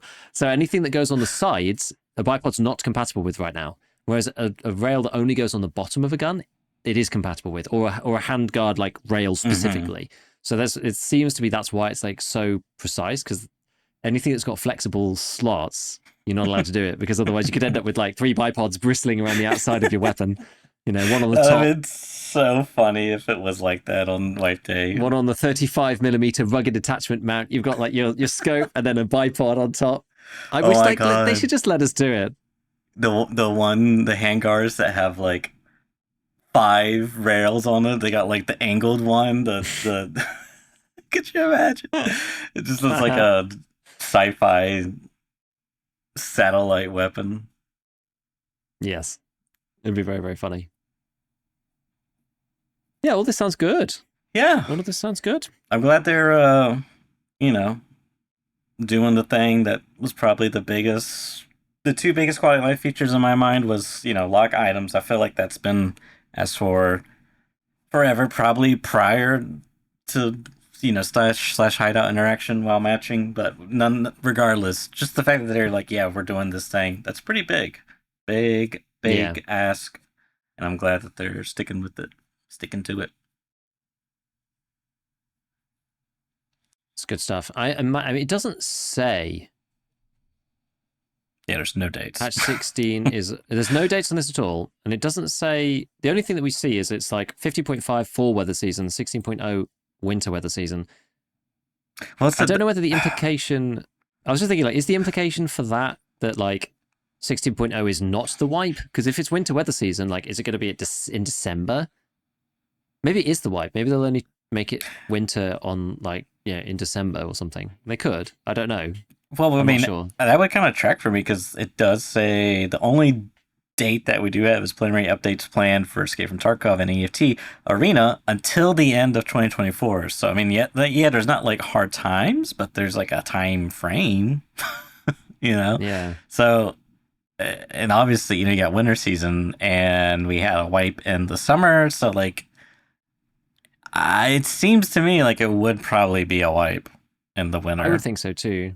As per chat, doesn't it snow in Russia in November? Well, I'm almost certainly, right? It's like freaking freezing there, probably from like October. Like it gets pretty chilly here. Mm-hmm. I would certainly wouldn't consider November autumn or fall or whatever you want to call it. It gets pretty cold at that point. Up here, up in these latitudes. Up in these lets. All right, we are pressed for time, so Oh, true. what do you want to do? What else was on the money topic that you wanted to do? We can do the optimizing stuff next week. It's not time sensitive. I mean, I feel like it might be a little bit longer, Tyler, but I guess since we talked so much about money, I guess we kind of like already hit one of the major points. I just thought it would be. I feel like we talked a lot about, this idea.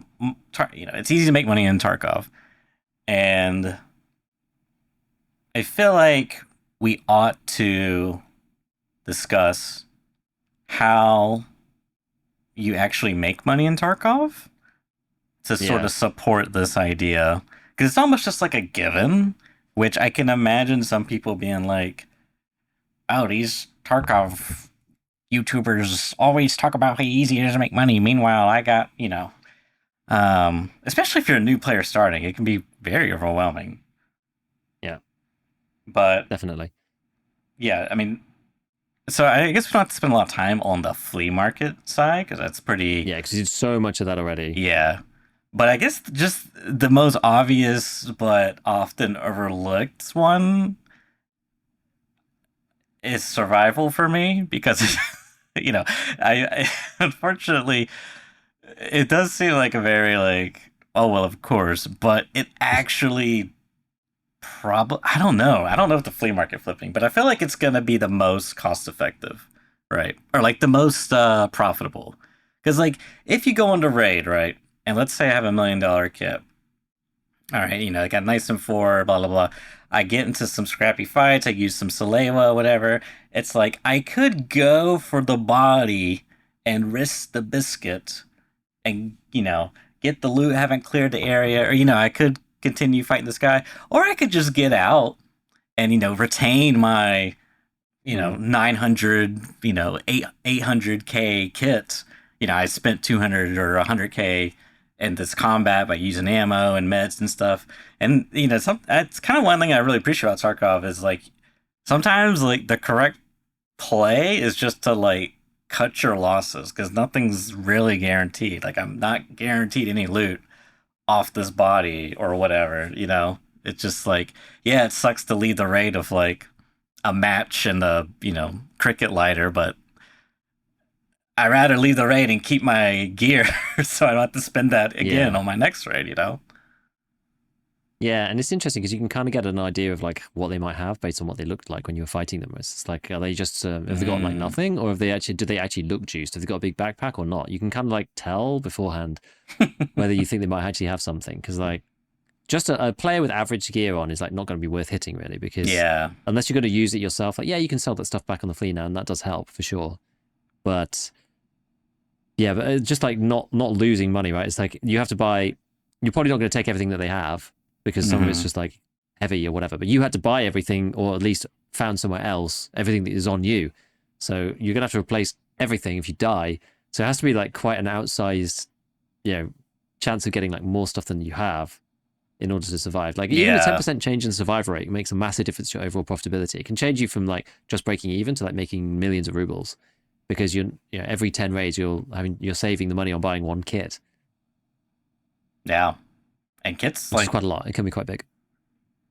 I don't know. I mean, it can really add up. Like, especially if you got some of these quests that require like moderately expensive kits. Like some type of, I don't know, suppressor or a specific gun.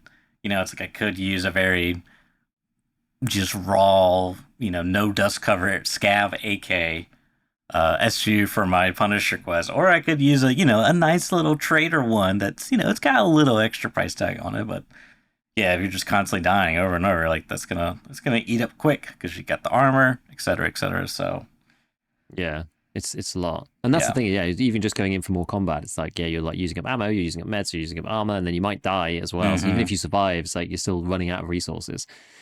So yes, it's basically like this. So survival is massive. Flea market is like a way, but you obviously need to be 15 before you can do it. The scav Yeah, run, of course, again which another falls one. in Like that once you same know how to do it, category. falls in the same Survive. Yeah. category. Survive on the scav run, know how to play the scav run and not die. Like there's a lot of people who like Yeah. play. I've heard saying like, oh, I'm down to my like last ruble, and every time I play a scav run, I'm dying or whatever. And it's like, you don't know the strategy, or you're going into too unsafe places, or like places with PMCs, or you're playing the wrong maps, or whatever. Yeah, I feel like a pitfall for scouting is let's go hunt PMCs because it is fun, but you could play it very safe, which does require a lot of knowledge. I would say, you need to like kind of understand the flow of the map and how, Yeah. what time of the map it is, so where likely people are going to be, and, et cetera, et cetera. Sometimes you just can't predict stuff. Like you just walk into Stronghold and, there's Rashal and the boys right there. And maybe they catch you off guard, you shoot at one, then suddenly they're shooting at you and you're dead. Things like this happen. So, but, if you play a little bit safer, you can almost like more likely to take less risks, let's say, to have a higher chance Mhm. of getting out with a couple bolts. Or you could go for the PMC, but that puts your scavs on like a 20-minute cooldown, which does feel bad, especially early wipe when you Yeah. tend to rely a lot on the scav. Like going for PMCs is never a good idea with scavs if you want to make money. Like that's the thing. It's like it's Yeah. great, but it's just never a good idea. I've been dying a lot more on Factory. Like Factory used to be so easy because it was just a very different map. Whereas like now people play Factory a lot more like a normal raid, and people stay a lot later. Like I've died like really near the end I can see sometimes as that. scav. Like the time is 20 minutes in the day. You spawn in at 10 minutes and like looting around, and then I die with like 5 minutes to spare to some guy who's just like still there with an M4. It's like, man, like it's just there's more to do, there's more to visit, there's more to loot, there's more to go around, but the map's like slightly slower paced than what it used to be because it's like a bit bigger and there's like some extra areas. It's like fights around the office are really complicated now because people can jump out of the window on the ground floor and stuff, and like it's just the whole thing's weird, and you can get back up into the bathrooms through the outside and stuff. It's like it's way more complex, and then you can like go underneath the whole thing in the underground. You can get from one stairwell to another. There's like now the new set of stairs goes right down to the bottom, and there's a new corridor. So now there's 4 corridors. There's the basement, Yeah. the ground floor, and then 2 more floors above that, like they used to be, and then the outside section too. So it's like it's a lot slower than it used to play. Yeah. And there's lots of like little routes here and there, like bits in the floor that are broken with like a ramp that you can now get out of where you couldn't before. So it's just it's quite crazy. Maybe it's just because it's early days as well and people haven't completely figured it out yet. But I almost feel that the way the map's changed fundamentally means that you play the map differently now, because previously it was quite like formulaic and it's like, oh, they can only be here or here or here. Whereas now it's like, it's classic Tarkov style. They could be there or here or in this rafter or in this little box or under the ground in this little hole or through this door or whatever. It's like to increase the number of places people could be, so you then have to move through slower because otherwise it's just harder to just shift W through and just check the 3 spots and keep going. It's like now you have to check 6 or something. So it's a bit different. So yeah, so like Factory now, you have to kind of like stay away from the PMC areas broadly, like stay away from the office corridor, stay away from some parts around forklifts and stuff, like just places where PMCs might be. Like you're almost better off being in the open in some ways, just like around the main areas and whatnot. There's a big sort of bit in the center with the 2 tanks that come down. It's like that section is kind of okay. But yeah, it's just weird. The flow of the map's a bit different. But yeah, like anybody who ever struggles with scav runs, I'm always just like, just run to the exit and just leave with whatever you have on you. That's like the easiest way. Yeah, that's not a good option. Some guaranteed money. You almost never die doing that if you run to Blinking Light. Whatever it's called. I never actually know what that extract's called, but the camera bunker door. Light. That's the one. That's the one. But yeah, it's really good. And like you just hit like a couple of bodies or something maybe if you're feeling confident and there's not many shots, and then go for it. And the time matters too. This is where the skill comes in, right? So like you press the time button, it's like it's 16 minutes or 15 minutes. You're like, wow, it's early. Like there's probably still loads of people. Or if it's 10 minutes, okay, well, there's probably less likely to be as many people. There might be 1 or 2 roaming around, but there's hardly anyone compared to what there used to be.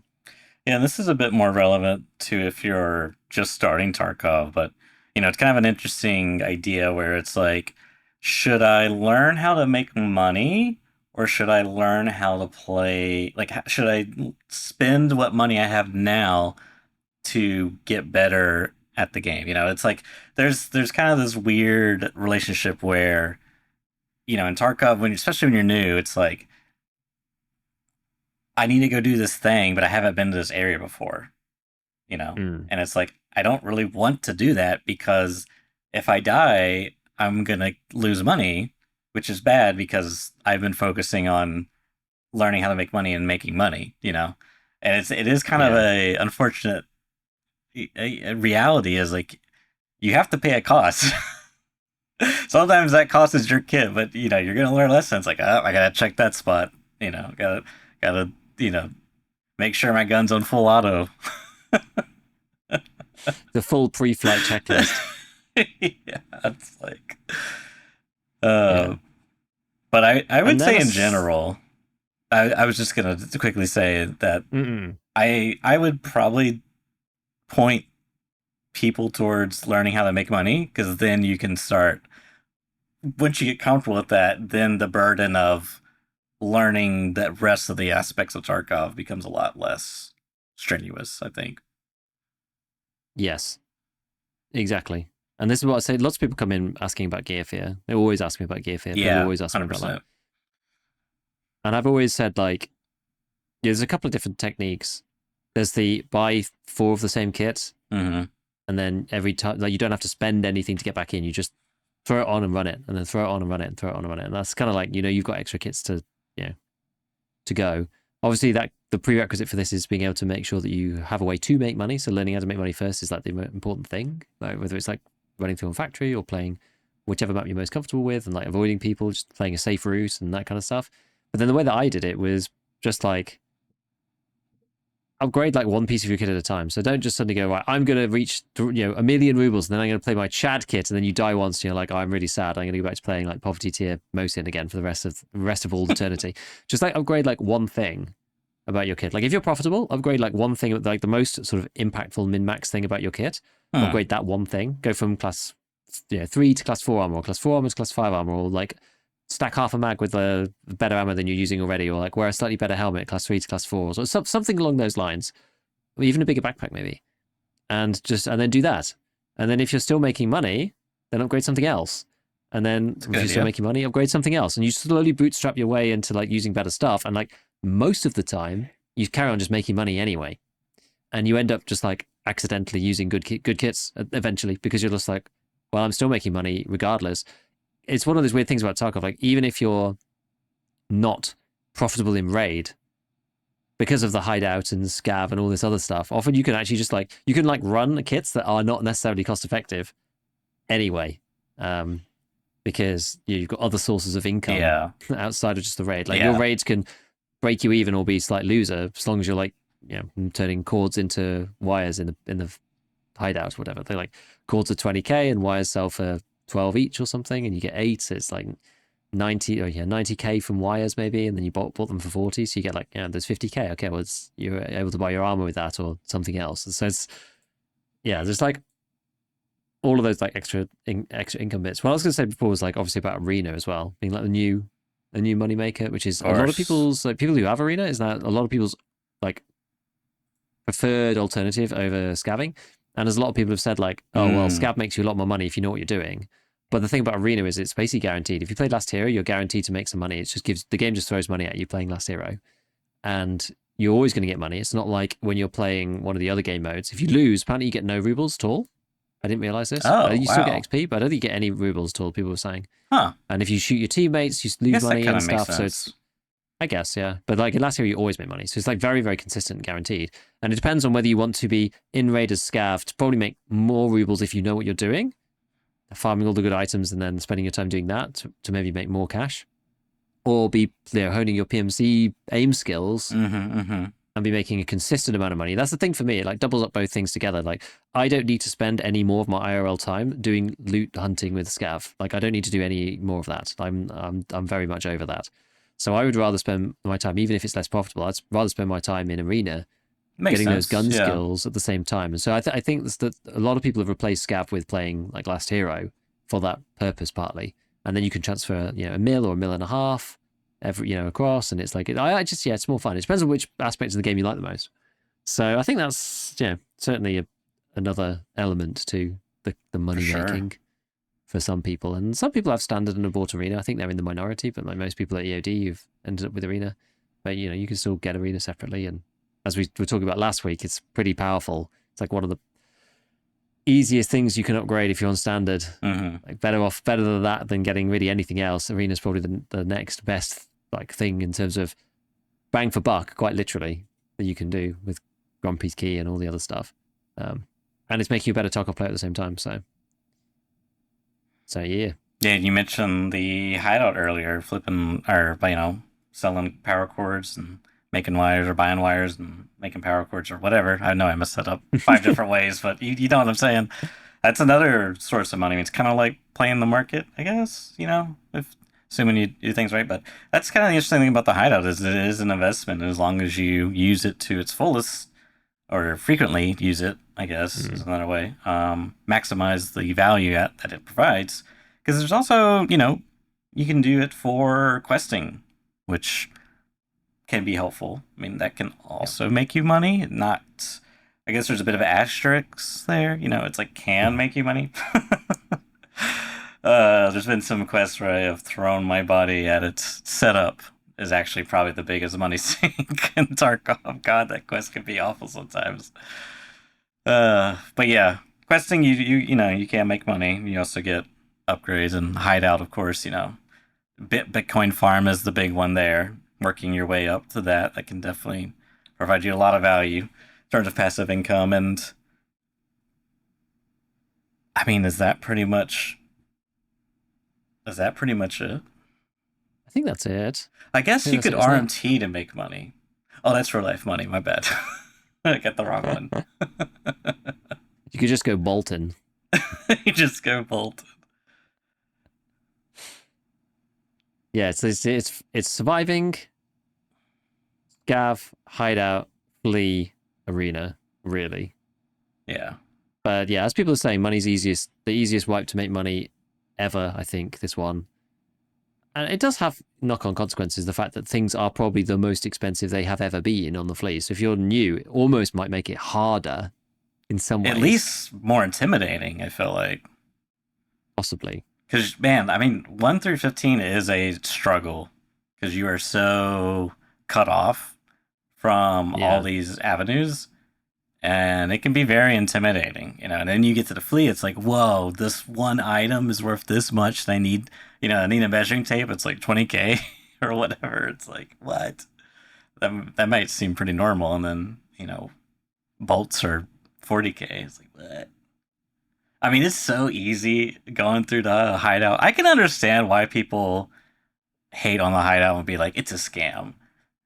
Because it's just like, you go to upgrade one module and you weren't really paying attention to your money and what you're spending, and then suddenly you got like 2,000 rubles to your name. I've done that. Just go on an upgrading spree. It's like, oh, I got plenty of money. Transaction failed. What? My credit card got declined. The worst cycle for that is when you do really scalp yourself by accident, and then you're just like, no, I literally have nothing. You're like, let me just post this thing. Oh, you didn't have money for the fee. It's like, oh no. Like, they're going to sell something to the trader to try and like rustle up some cash so I can post the fee on the flea market. Oh man. I've definitely been there. Yeah. But again, there's all of this stuff is, again, skewed against new players, whatever. It's like, the Tarkov's like such a cliff face in so many ways. The whole thing is like, the story of the virtuous circle is like when you know what to do, then you know how to make money, which means you know how to make it quicker than the average player, which means you then know how to then upgrade your hideout faster than the average player. Like, I wasn't super fast this wipe with GPUs really, but I bought all of mine somewhere between 400 and 600K, I think. I was like not buying them. I didn't buy them until I had the Bitcoin farm, and then I did get 25 before getting to Bitcoin 2, because I was like, I know where this is going and I have enough money at this point. And they're 1 million now. So if you then arrive there later, I think Pest bought all of his, I think he bought 50. Did he buy 25 or 50? I'm not sure, but let's just talk about the 25. He bought the first 25 at probably 200K each, because no one has any money early, and so no one's buying them there, so they're super cheap. So that cost him, what's that? Is that 5 mil? Yeah, 200K times 25. I think so. We'll go with 5 mil. I think so. I'm just gonna. I can't do that. Yeah, it's 5 mil, and I bought 25 at like 500K, so that's cost me 12.5 million. And if someone reaches it now and is like, right, let's get started buying these GPUs, it's going to cost them 25 mil. Wow, it's a massive difference. Yeah, it's a massive difference. Yeah. So Getting yeah, in like early. A new player has to pay literally 5 times the price for the GPUs that someone like Pest does. And Pest is there because he knows how to make money. It's like the whole thing's like circular, right? And then other people who are better at the game are better at gunfights usually as well. And it's just like when you start, it is just getting slapped in the head nonstop. It really is just, that is Tarkov in a nutshell. I mean, I think it is what they want they want the experience to be treacherous because Hmm. it's a sort of like a badge of honor, when you're at the Kinda. function and no one knows that you reach max traders for the past 6 wipes in a row. But and that's what matters. You're a winner. Exactly. Exactly. All right. Anything else Cool. before we wrap it up? No, we'll do the optimizing thing next week because it's interesting, but it's deserves its own little section. So we'll see what we get to. I'm excited that they dropped a roadmap in the middle of our cast. Yeah, that that's was very cool, nice of them. and it's pretty sick as well. Yeah, good that they listened. When we put in the request. Yeah, because usually they I'll transfer ignore them the it. money later. Yeah, it's usually Sunday or Monday even, and they put this time around they did this solid. So This is fun. Yeah, looking forward to it. Should be good. Should be good. Well, with that, we'll wrap it up. Thanks for tuning in. Shout out to our sponsor, Lethal Gaming Gear. Promo code ScavTalk for an extra 5% off of your purchase.